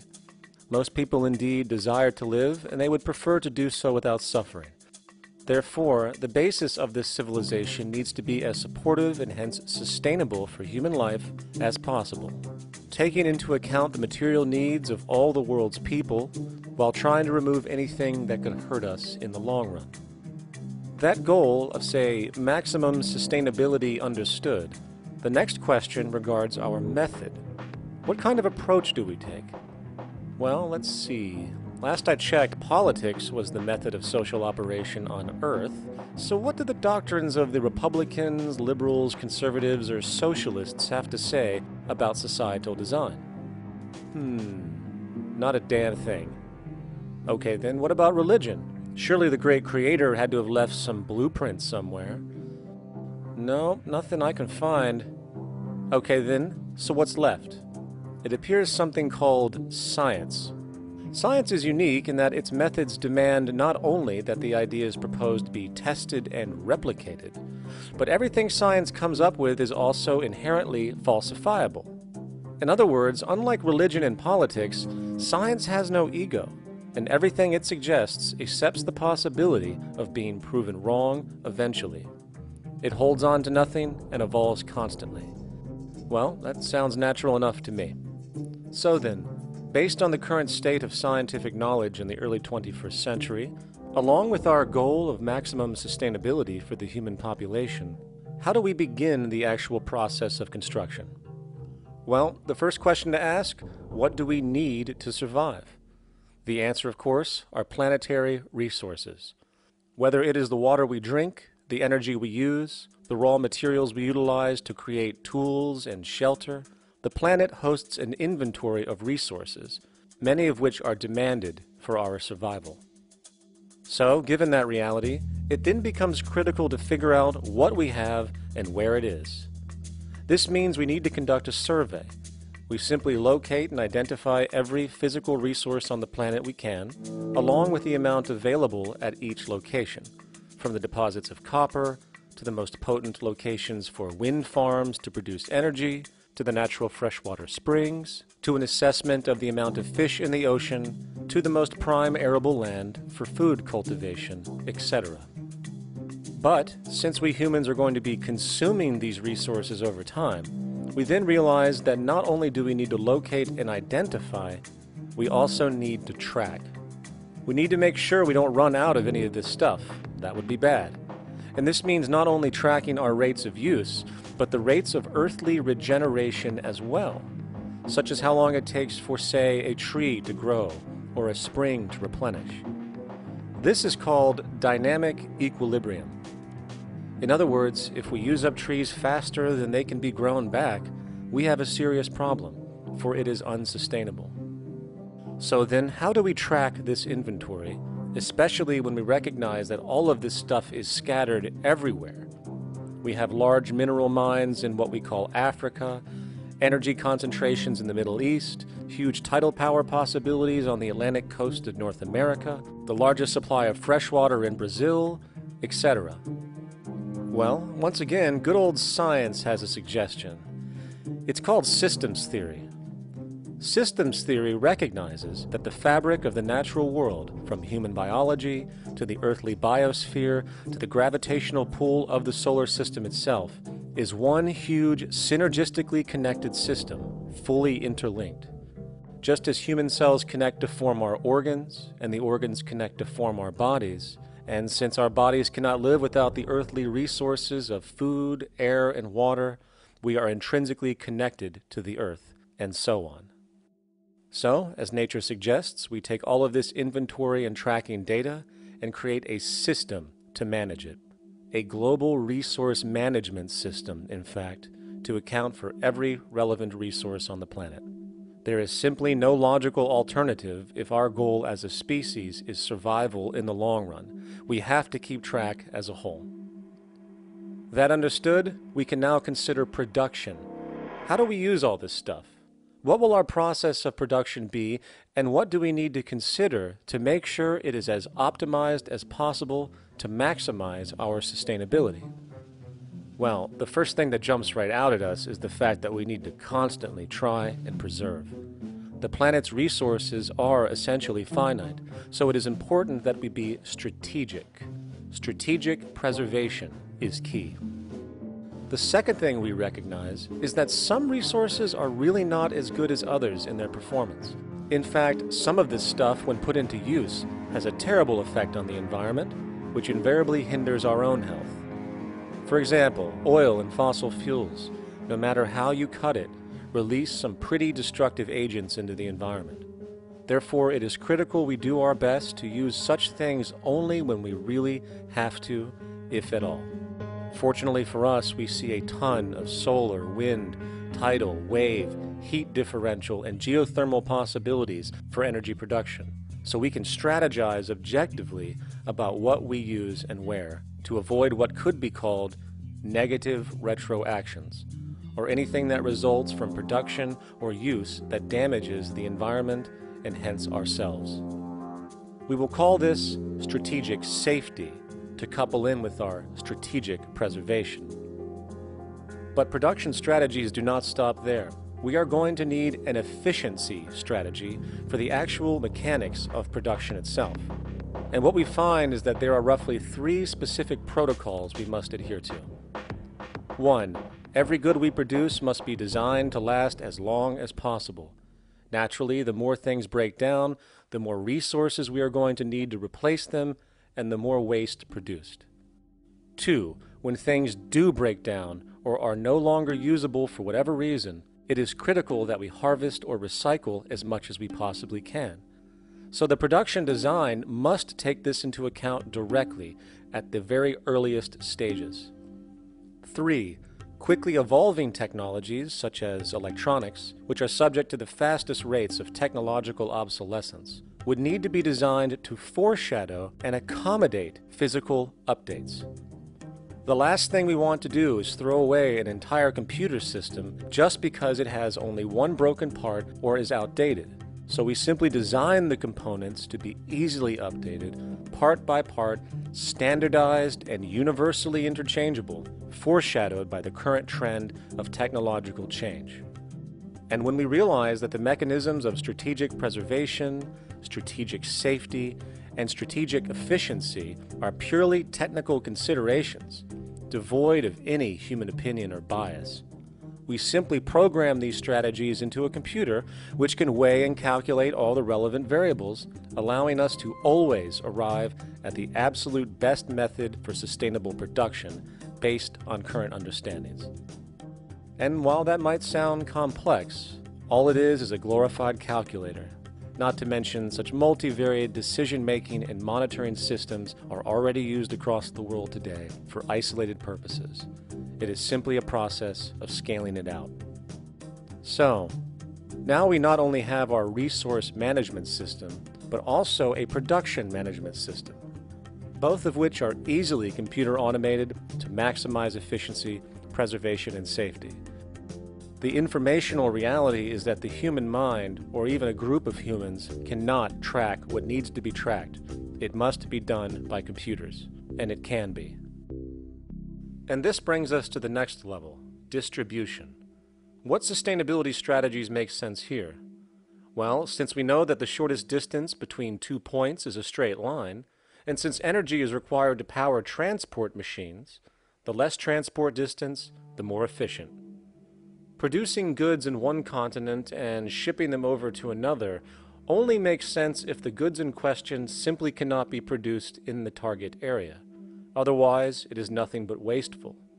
We must localize production so distribution is simple, fast, and requires the least amount of energy. We'll call this the proximity strategy, which simply means we reduce the travel of goods as much as possible, whether raw materials or finished consumer products.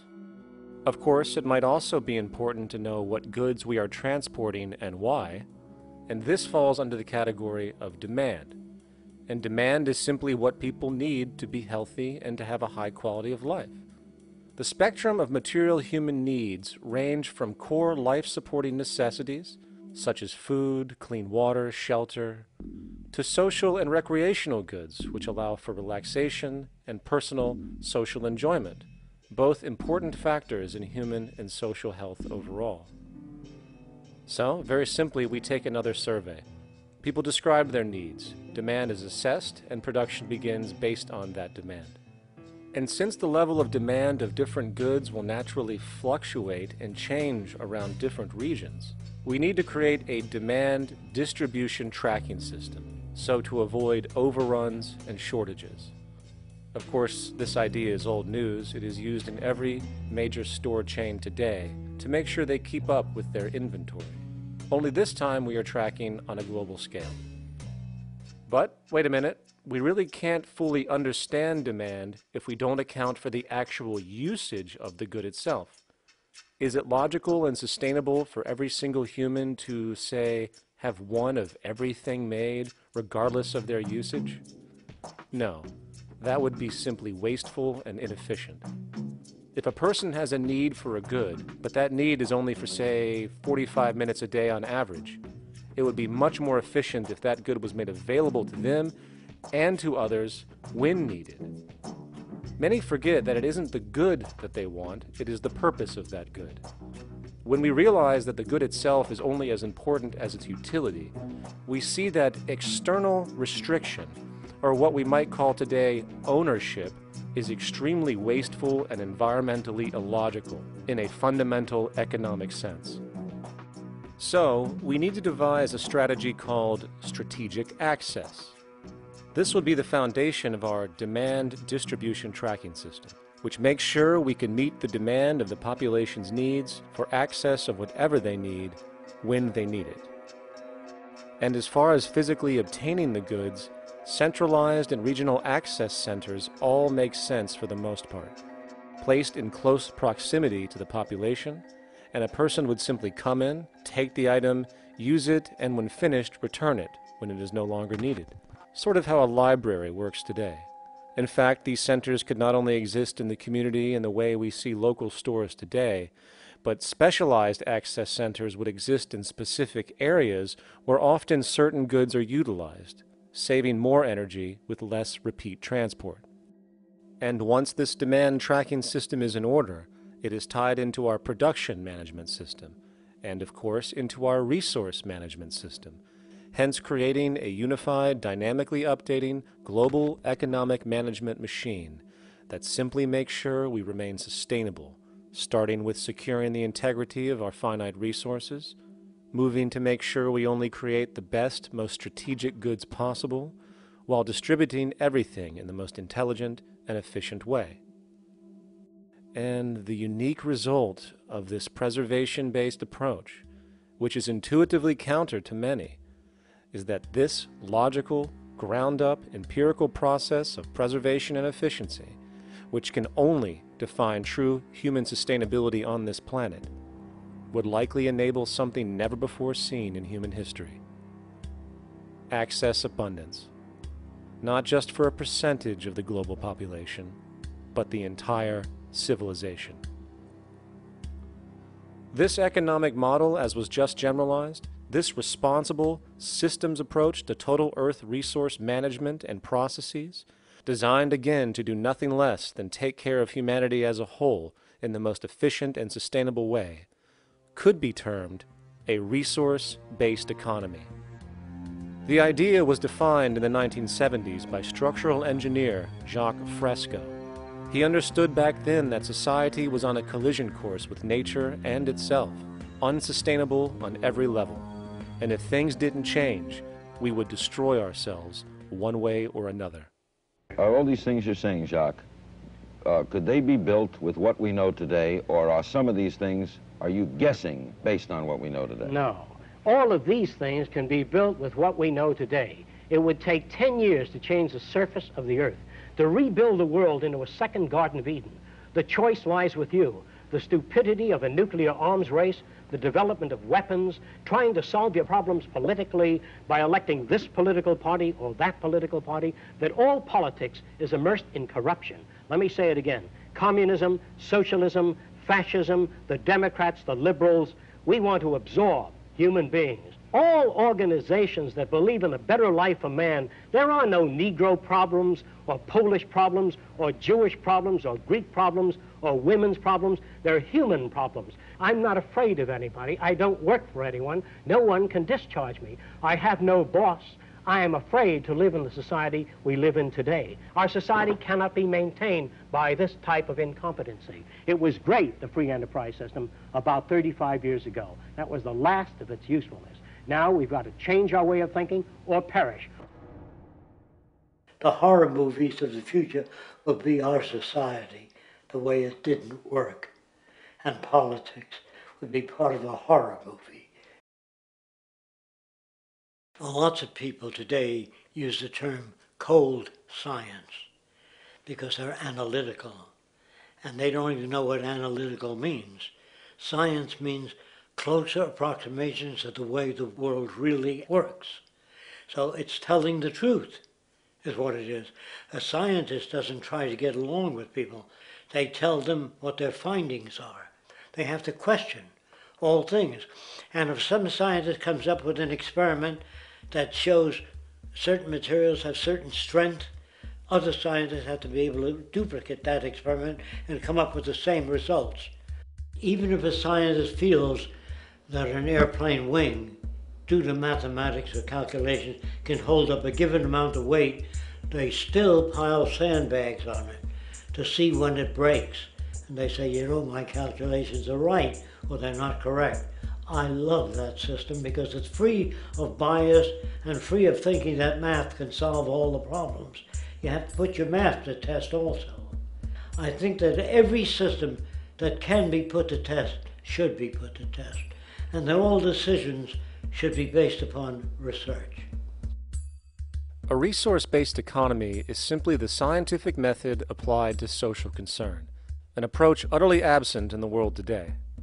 Society is a technical invention, and the most efficient methods of optimized human health, physical production, distribution, city infrastructure, and the like reside in the field of science and technology, not politics or monetary economics. It operates in the same systematic way as, say, an airplane, and there is no Republican or liberal way to build an airplane. Likewise, nature itself is the physical referent we use to prove our science, and it is a set system, emerging only from our increased understanding of it. In fact, it has no regard for what you subjectively think or believe to be true. Rather, it gives you an option. You can learn and fall in line with its natural laws and conduct yourself accordingly, invariably creating good health and sustainability, or you can go against the current to no avail. It doesn't matter how much you believe you can just stand up right now and walk on the wall next to you. The law of gravity will not allow it. If you do not eat, you will die. If you are not touched as an infant, you will die. As harsh as it may sound, nature is a dictatorship, and we can either listen to it and come in harmony with it, or suffer the inevitable adverse consequences. So, a resource-based economy is nothing more than a set of proven, life-supporting understandings where all decisions are based upon optimized human and environmental sustainability. It takes into account the empirical life ground, which every human being shares as a need, regardless, again, of their political or religious philosophy. There is no cultural relativism to this approach. It isn't a matter of opinion. Human needs are human needs, and having access to the necessities of life, such as clean air, nutritious food, and clean water, along with a positively reinforcing, stable, nurturing, and non-violent environment, is demanded for our mental and physical health, our evolutionary fitness, and hence the species' survival itself. A resource-based economy would be based upon available resources. You can't just bring a lot of people to an island or build a city of 50,000 people without having access to the necessities of life. So when I use the term a comprehensive systems approach, I'm talking about doing an inventory of the area first and determining what that area can supply, not just architectural approach, not just design approach, but design must be based on all of the requirements to enhance human life. And that's what I mean by an integrated way of thinking. Food, clothing, shelter, warmth, love, all those things are necessary. If you deprive people of any of them, you have a lesser human being, less capable of functioning. As previously outlined, a resource-based economy's ground-up, global, systems approach to extraction, production, and distribution is based upon a set of true economic mechanisms, or strategies, which guarantee efficiency and sustainability in every area of the economy. So, continuing this train of thought regarding logical design, what is next in our equation? Where does all this materialize? Cities. The advent of the city is a defining feature of modern civilization. Its role is to enable efficient access to the necessities of life, along with increased social support and community interaction. So how would we go about designing an ideal city? What shape should we make it? Square? Trapezoid? Well, given we're going to be moving around the thing, we might as well make it as equidistant as possible for ease, hence the circle. What should the city contain? Well, naturally we need a residential area, a goods production area, a power generation area, an agricultural area. But we also need nurturing as human beings, hence culture, nature, recreation, and education. So let's include a nice open park, an entertainment events area for cultural purposes and socializing, and educational and research facilities. And since we're working with a circle, it seems rational to place these functions in belts based on the amount of land required for each goal, along with ease of access. Very good. Now, let's get down to specifics. First, we need to consider the core infrastructure, or intestines, of the city organism. These would be the water, good, waste, and energy transport channels. Just as we have water and sewage systems under our cities today, we would extend this channeling concept to integrate waste recycling and delivery itself. No more mailmen or garbage men. It is built right in. We could even use automated pneumatic tubes and similar technologies. Same goes for transport. It needs to be integrated and strategically designed to reduce or even remove the need for wasteful, independent automobiles. Electric trams, conveyors, transveyors, and maglevs, which can take you virtually anywhere in the city, even up and down, along with connecting you to other cities as well. And of course, in the event an automobile is required, it is automated by satellite for safety and integrity. In fact, this automation technology is in working order right now. Automobile accidents kill about 1.2 million people every single year, injuring about 50 million. This is absurd and doesn't have to occur. Between efficient city design and automated driverless cars, this death toll can be virtually eliminated. Agriculture. Today, through our haphazard, cost-cutting industrial methods, using pesticides, excessive fertilizers, and other means, we have successfully destroyed much of the arable land on this planet, not to mention also extensively poisoning our bodies. In fact, industrial and agricultural chemical toxins now show up in virtually every human being tested, including infants. Fortunately, there is a glaring alternative: the soilless mediums of hydroponics and aeroponics, which also reduce nutrient and water requirements by up to 75% of our current usage. Food can now be organically grown on an industrial scale in enclosed vertical farms, such as in 50-story 1-acre plots, virtually eliminating the need for pesticides and hydrocarbons in general. This is the future of industrial food cultivation, efficient, clean, and abundant. So, such advanced systems would be, in part, what comprise our agricultural belt, producing all the food required for the entire city's population, with no need to import anything from the outside, saving time, waste, and energy. And speaking of energy, the energy belt would work in a systems approach to extract electricity from our abundant renewable mediums, specifically wind, solar, geothermal, and heat differentials, and if near water potentials, tidal and wave power. To avoid intermittency and make sure a positive net energy return occurs, these mediums would operate in an integrated system, powering each other when needed, while storing excessive energy to large supercapacitors under the ground, so nothing can go to waste. And not only does the city power itself, particular structures will also power independently and generate electricity through photovoltaic paints, structural pressure transducers, the thermocouple effect, and other current but underutilized technologies. But of course, this begs the question, how does this technology and goods in general get created in the first place? This brings us to production. The industrial belt, apart from having hospitals and the like, would be the hub of factory production.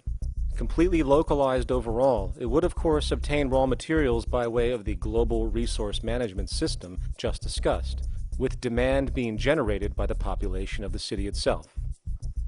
As far as the mechanics of production, we need to discuss a new, powerful phenomenon which was sparked very recently in human history and is on pace to changing everything. It's called mechanization, or the automation of labor. Well, if you look around you, you'll notice that almost everything that we use today is built automatically. Your shoes, your clothes, your home appliances, your car, and so on, they are all built by machines in an automatic way. Can we say that the society has not been influenced by these major technological advancements? Of course not. These systems really dictate new structures and new needs, and they make a lot of other things obsolete. So we've been going up in the development and use of technology in an exponential way. So definitely automation is going to continue. You cannot stop technologies that just make sense.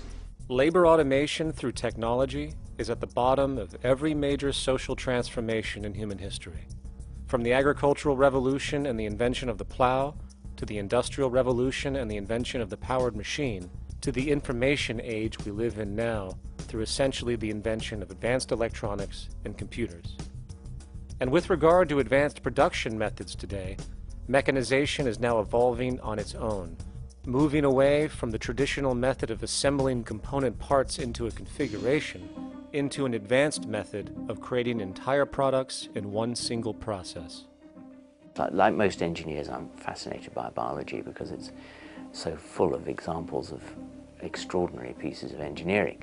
And absolutely, what biology is the study of things that copy themselves. Of course, that's good a definition of life as we've got. Again, as an engineer, I've always been intrigued by the idea of machines that would copy themselves. RepRap is a three-dimensional printer. That's to say, it's a printer that you plug into a computer, and instead of making two-dimensional sheets of paper with patterns on, it makes real, physical, three-dimensional objects. Now, there's nothing new about that. 3D printers have been around for about 30 years. The big thing about RepRap is that it prints most of its own parts. So if you've got one, you can make another one and give it to a friend, as well as being able to print lots of useful things. From the simple printing of basic household goods in your home, to the printing of an entire automobile body in one swoop, advanced automated 3D printing now has the potential to transform virtually every field of production, including home construction. Contour crafting is actually a fabrication technology. The so-called 3D printing, when you directly build a 3D object from a computer model. Using contour crafting, it will be possible to build a 2,000 square foot home entirely by the machine in one day. The reason that people are interested in automating construction is that it really brings a lot of benefits. For example, construction is pretty labor intensive, and although it provides job for a sector of the society, it also has issues and complications. For example, construction is the most dangerous job that there is. It is worse than mining and agriculture. It has got the highest level of fatality almost in every country. Another issue is the waste. An average home in the United States has 3 to 7 tons of waste. So this is huge if we look at the impact of construction and knowing that about 40% of all materials in the world are used in construction. So big waste of energy and resources and big damage to the environment as well. Making homes using hammers and nails and wood with the state of our technology today is really absurd and will go the way of our labor class in regards to manufacturing in the United States.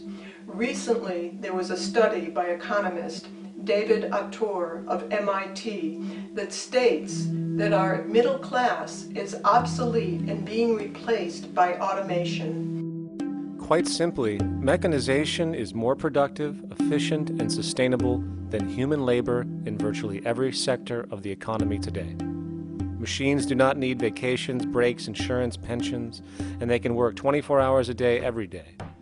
The output potential and accuracy compared to human labor is unmatched.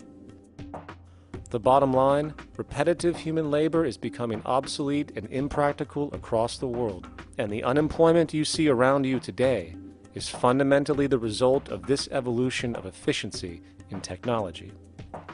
For years, market economists have dismissed this growing pattern, which could be called technological unemployment, because of the fact that new sectors always seem to emerge to reabsorb the displaced workers. Today, the service sector is the only real hub left and currently employs over 80% of the American workforce, with most industrialized countries maintaining a similar proportion. However, this sector is now being challenged increasingly by automated kiosks, automated restaurants, and even automated stores. Economists today are finally acknowledging what they have been denying for years. Not only is technological unemployment exacerbating the current labor crisis we see across the world due to the global economic downturn, but the more the recession deepens, the faster the industries are mechanizing. The catch, which is not realized, is that the faster they mechanize to save money, the more they displace people, the more they reduce public purchasing power. This means that while the corporation can produce everything more cheaply, fewer and fewer people will actually have money to buy anything, regardless of how cheap they become. The bottom line is that the labor for income game is slowly coming to an end. In fact, if you take a moment to reflect on the jobs which are in existence today, which automation could take over right now if applied, 75% of the global workforce could be replaced by mechanization tomorrow. And this is why, in a resource-based economy, there is no monetary market system, no money at all, for there is no need. A resource-based economy recognizes the efficiency of mechanization and accepts it for what it offers. It doesn't fight it like we do today. Why? Because it is irresponsible not to, given any interest in efficiency and sustainability. And this brings us back to our city system. In the center is the Central Dome, which not only houses the educational facilities and transportation hub, it also hosts the mainframe that runs the city's technical operations. The city is, in fact, one big automated machine. It has sensors in all technical belts to track the progress of agriculture, energy gathering, production, distribution, and the like. Now, would people be needed to oversee these operations in the event of a malfunction or the like? Most probably yes, but that number would decrease over time as improvements continue. However, as of today, maybe 3% of the city population would be needed for this job when you break it down. And I can assure you that in an economic system which is actually designed to take care of you and secure your well-being, without you having to submit to a private dictatorship on a daily basis, usually to a job that is either technically unnecessary or socially pointless, while often struggling with debt that doesn't exist just to make ends meet. I guarantee you people will volunteer their time left and right to maintain and improve a system that actually takes care of them. And coupled with this issue of incentive comes the common assumption that if there isn't some external pressure for one to work for a living, people will just sit around, do nothing, and turn into fat, lazy blobs. This is nonsense. The labor system we have today is in fact the generator of laziness, not a resolver of it. If you think back to when you were a child, full of life, interested in new things to understand, likely creating and exploring, but as time went on, the system pushed you into the focus of figuring out how to make money. And from early education to study at a university, you are narrowed, only to emerge as a creature which serves as a cog in a wheel in a model that sends all the fruits to the upper 1%. Scientific studies have now shown that people are, in fact, not motivated by monetary reward when it comes to ingenuity and creation. The creation itself is the reward. Money, in fact, appears only to serve as an incentive for repetitive, mundane actions, a role we have just now shown can be replaced by machine. So when it comes to innovation, the actual use of the human mind, the monetary incentive has proven to be a hindrance, interfering and detracting from creative thought. And this might explain why Nikola Tesla, the Wright brothers, and other inventors who contributed massively to our current world never showed a monetary incentive to do so. Money is, in fact, a false incentive and causes 100 times more distortion than it does contribution. Good morning, class. Please settle down. The first thing I would like to do is go around the room and ask what everyone would like to be when they grow up. Who would like to go first? Okay, how about you, Sarah? When I grow up, I want to work at McDonald's like my mom. Oh, family tradition, eh?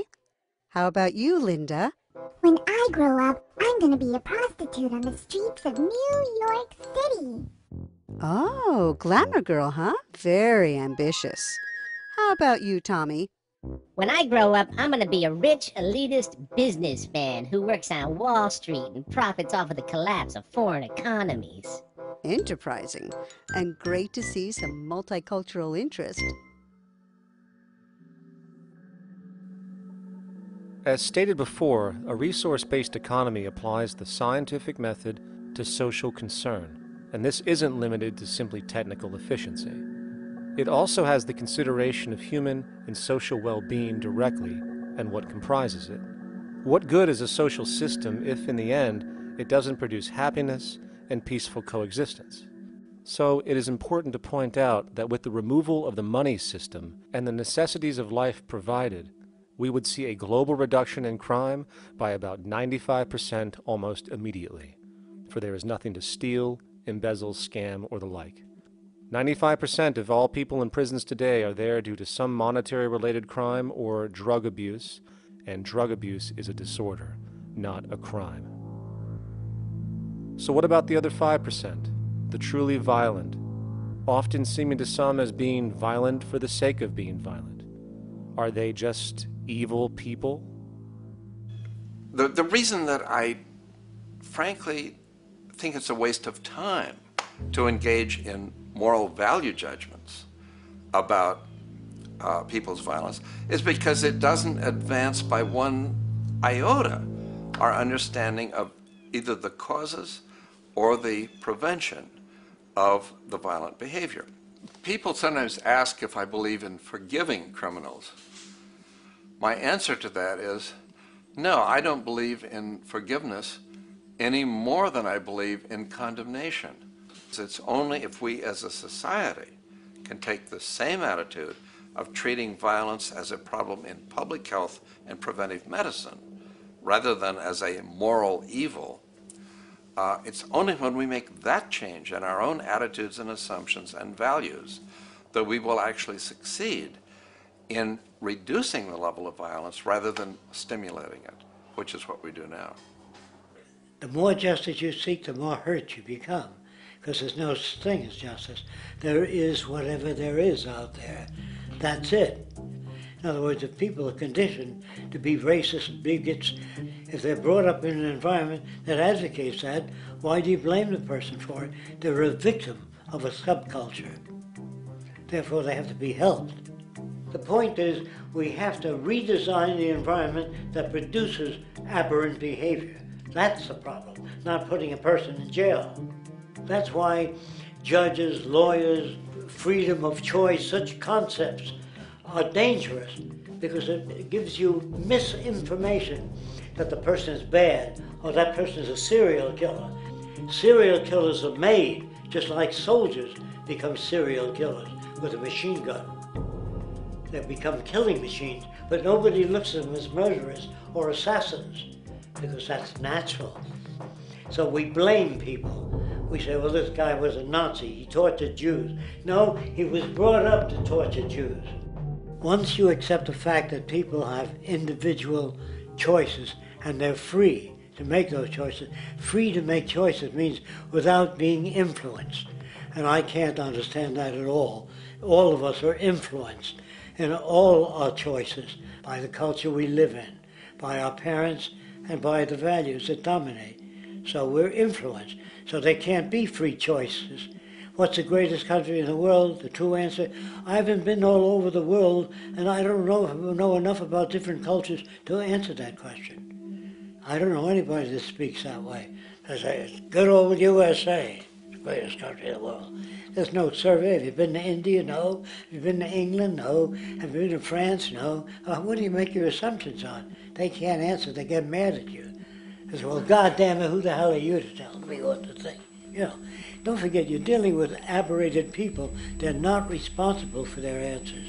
They're victims of culture. That means they've been influenced by their culture.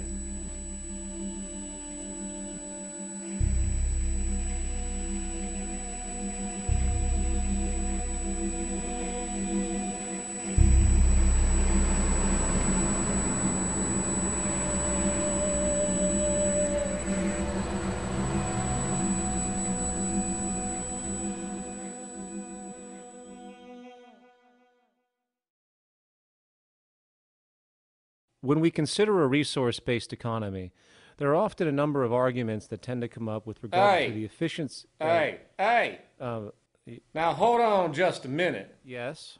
I know what this is. This is called Marxism, buddy. Stalin killed 800 billion people because of ideas like this. My father died in the gulag. Hold on. Communist, fascist.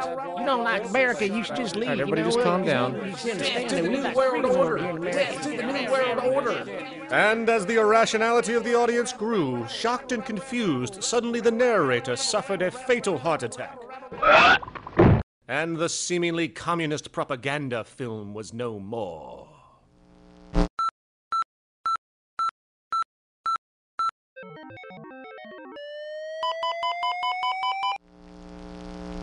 You know, I've said that sort of thing to people in think tank type of situations, and you know, these Club of Rome types and so forth.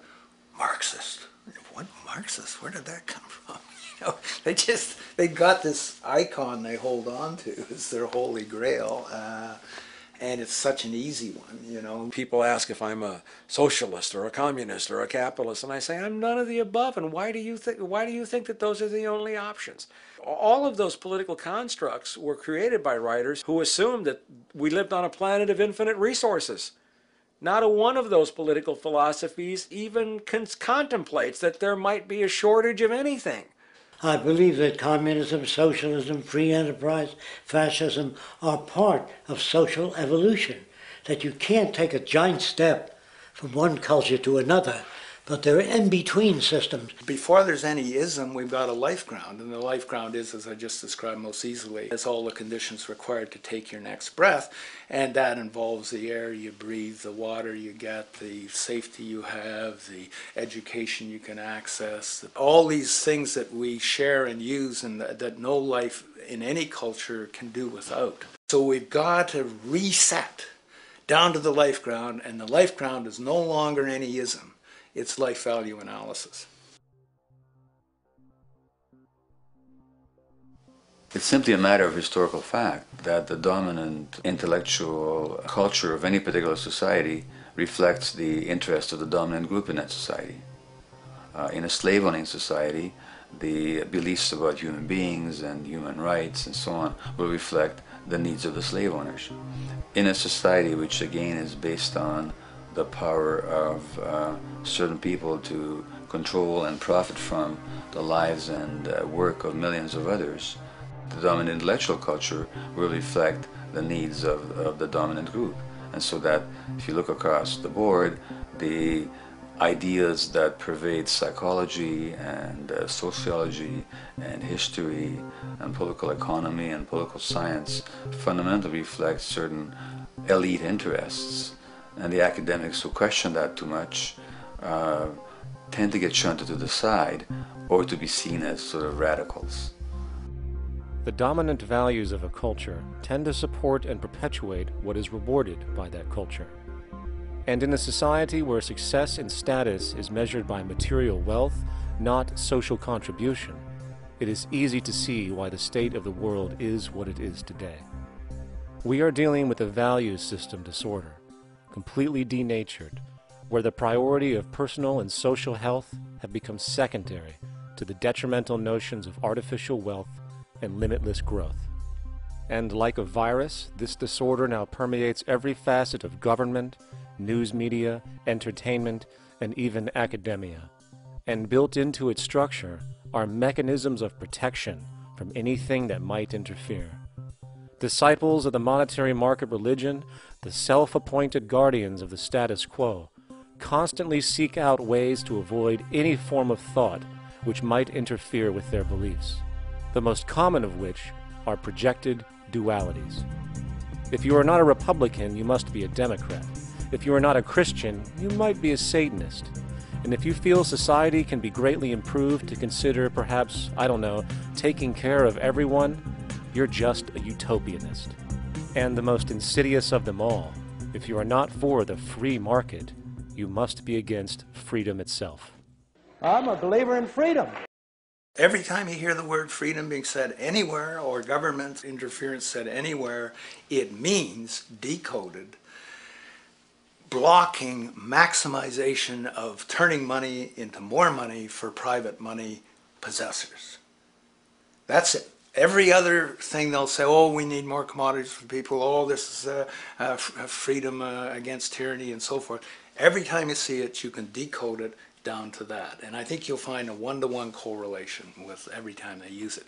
And this is a sense in which we might call it's a syntax, a governing syntax of understanding and of value, so that it governs beneath their own recognition of it. So they may not say, oh, I didn't mean that at all, but in fact, that's what they do. Just like you may speak a grammar, and you have rules of grammar you follow without recognizing what the rules are. And so what we have is what I call the ruling value syntax that underlies this. So every time they use these words, government interference, lack of freedom, or progress, or development, you can decode them all to come back to mean that. Of course, when you hear the word freedom, it tends to be in the same sentence with something called democracy. It's fascinating how people today seem to believe that they actually have a relevant influence on what their government does, forgetting that the very nature of our system offers everything for sale. The only vote that counts is the monetary vote, and it doesn't matter how much any activist yells about ethics or accountability. In a market system, every politician, every legislation, and hence every government is for sale. And even with the $20 trillion bank bailout starting in 2007, an amount of money which could have changed, say, the global energy infrastructure to fully renewable methods, instead going to a series of institutions that literally do nothing to help society, institutions that could be removed tomorrow with no recourse. The blind conditioning that politics and politicians exist for the public well-being still continues. The fact is, politics is a business, no different than any other in a market system, and they care about their self-interest before anything else. I don't really, honestly, deep down believe in political action. I think the system contracts and expands as it wants to. It accommodates these changes. I think the civil rights movement was an accommodation on the part of those who own the country. I think they see where their self-interest lies. They see a certain amount of freedom seems good, an illusion of liberty. Give these people a voting day every year so that they'll have the illusion of meaningless choice.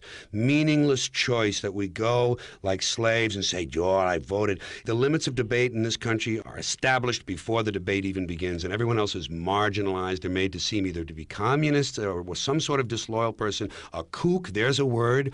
And now it's conspiracy. Say, they've made that something that should not be even entertained for a minute, that powerful people might get together and have a plan. Doesn't happen. You're a kook. You're a conspiracy buff. And of all the mechanisms of defense of this system, there are two that repeatedly come up. The first is this idea that the system has been the cause of the material progress we have seen on this planet. Well, no. There are basically two root causes which have created the increased so-called wealth and population growth we see today. One, the exponential advancement of production technology, hence scientific ingenuity. And two, the initial discovery of abundant hydrocarbon energy, which is currently the foundation of the entire socioeconomic system. The free market, capitalist, monetary market system, whatever you want to call it, has done nothing but ride the wave of these advents with a distorted incentive system and a haphazard, grossly unequal method of utilizing and distributing those fruits. The second defense is a belligerent social bias generated from years of propaganda, which sees any other social system as a route to so-called tyranny, with various name droppings of Stalin, Mao, Hitler, and the death tolls they generated. Well, as despotic as these men might have been, along with the societal approaches they perpetuated, when it comes to the game of death, when it comes to the systematic daily mass murder of human beings, nothing in history compares to what we have today. Famines throughout at least the last century of our history have not been caused by a lack of food. They've been caused by relative poverty. The economic resources were so inequitably distributed that the poor simply didn't have enough money with which to buy the food that would have been available if they could have afforded to pay for it. That would be an example of structural violence. Another example, in Africa and some other areas, but I'll particularly focus on Africa, tens of millions of people are dying of AIDS. Why are they dying? It's not because we don't know how to treat AIDS. We have, millions of people in the wealthy countries are getting along remarkably well because they have the medicines that will treat it. The people in Africa who are dying of AIDS are not dying because of the HIV virus. They're dying because they don't have the money with which to pay for the drugs that would keep them alive.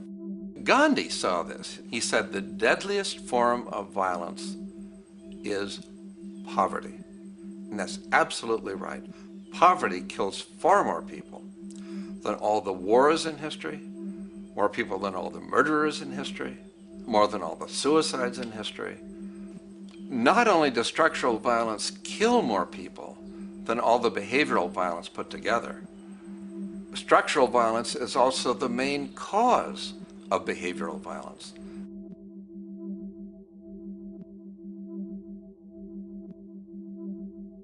Oil is the foundation of, and it is present throughout the edifice of human civilization. There are 10 calories of hydrocarbon energy, oil and natural gas, in every calorie of food you and I eat in the industrialized world. Fertilizers are made from natural gas. Pesticides are made from oil. You drive oil-powered machines to plant, plow, irrigate, harvest, transport, package. You wrap the food in plastic, that's oil. All plastic is oil. There are 7 gallons of oil in every tire. Oil is everywhere. It's ubiquitous. And it's only because of oil that there are 7 billion people, or almost 7 billion people on this planet right now. The arrival of this cheap, easy energy, which is equivalent, by the way, to billions of slaves working around the clock, changed the world in such a radical way over the last century, and the population has gone up 10 times.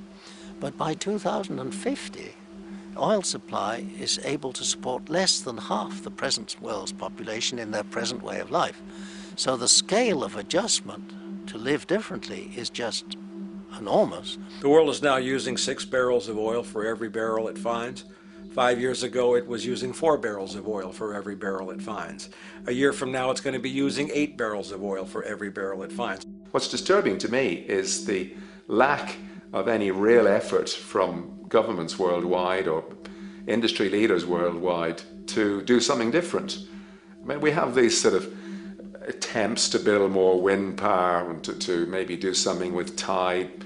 We've got attempts to make our cars a little bit more efficient. But there's nothing which really looks like a revolution coming along. These are all pretty minor. And that, I think, is pretty frightening.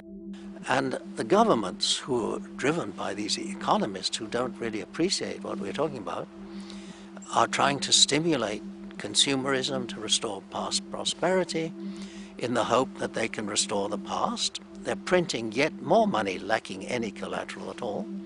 So if the economy improves and recovers and growth, famous growth comes back, it'll only be short-lived because within a short period of time, counted in months rather than years, it'll hit the supply barrier again.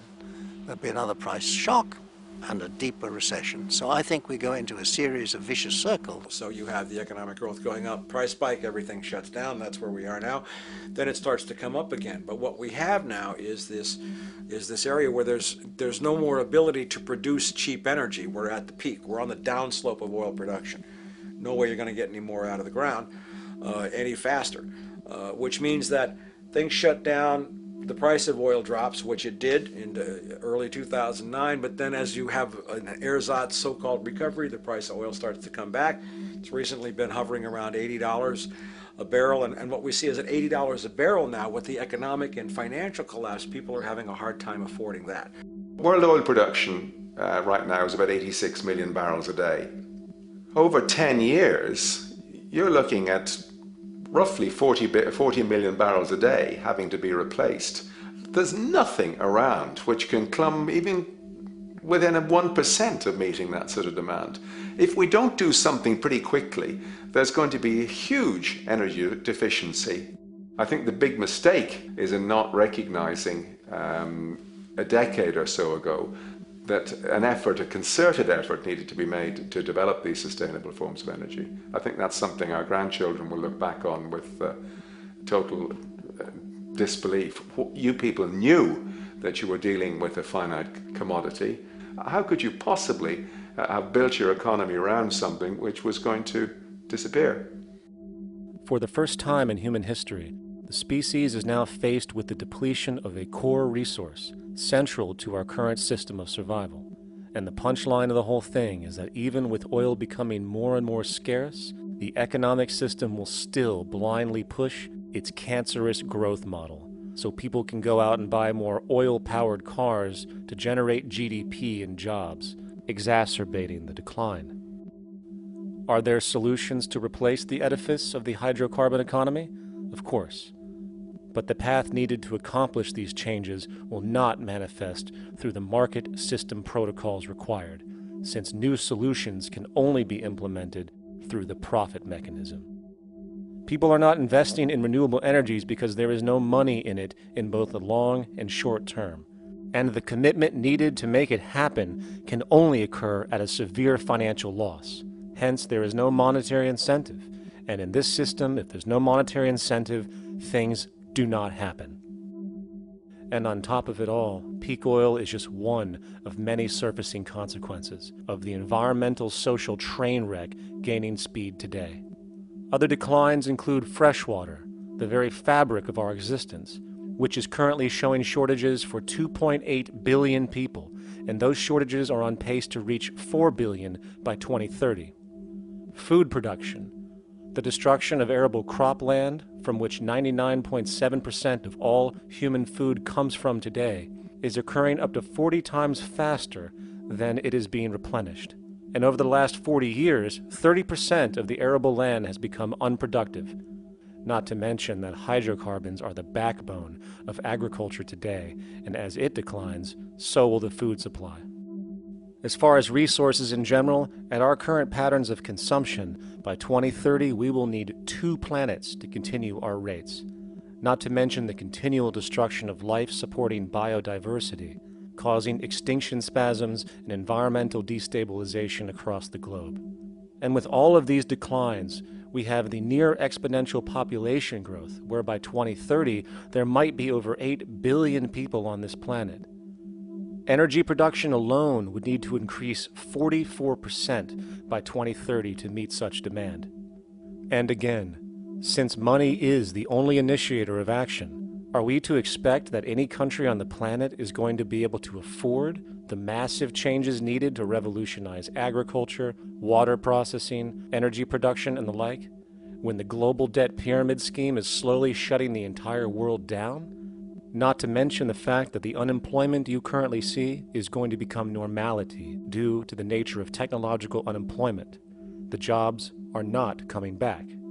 And finally, a broad social perspective. From 1970 to 2010, poverty on this planet doubled due to this system. And given our current state, do you honestly think we will see anything less than more doubling, more suffering, and more mass starvation?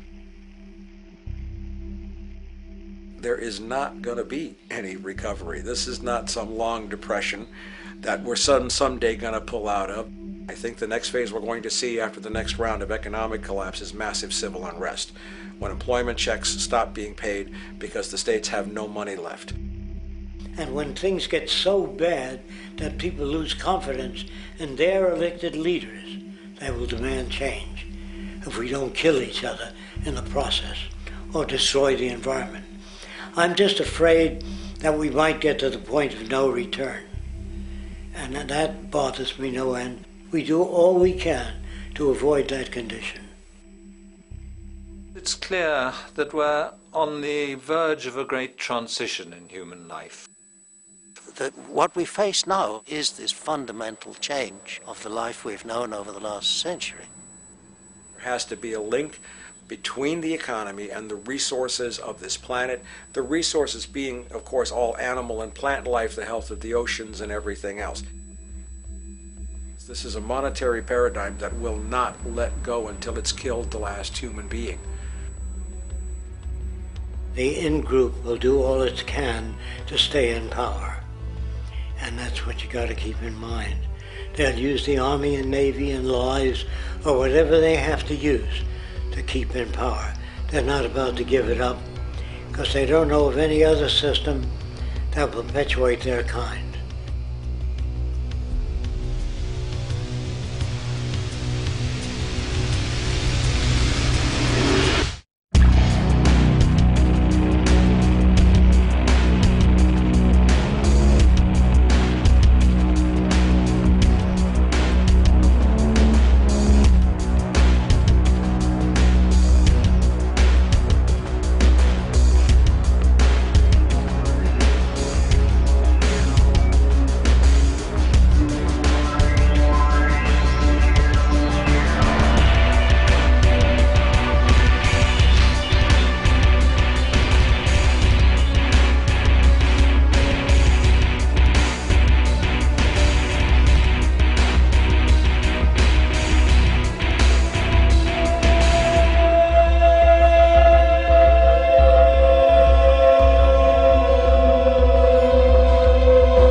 a straight and stronger course to the corner of your life. Just remember that the goal is for us all to capture all we want. We have to don't surround yourself with yourself. Move on back to squares. Send an instant karma to me, and I shall live with love and care for yourself. 'Cause it's time and time with your time, and its news is captured for the Queen to use.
Satisfied, I'm on my way.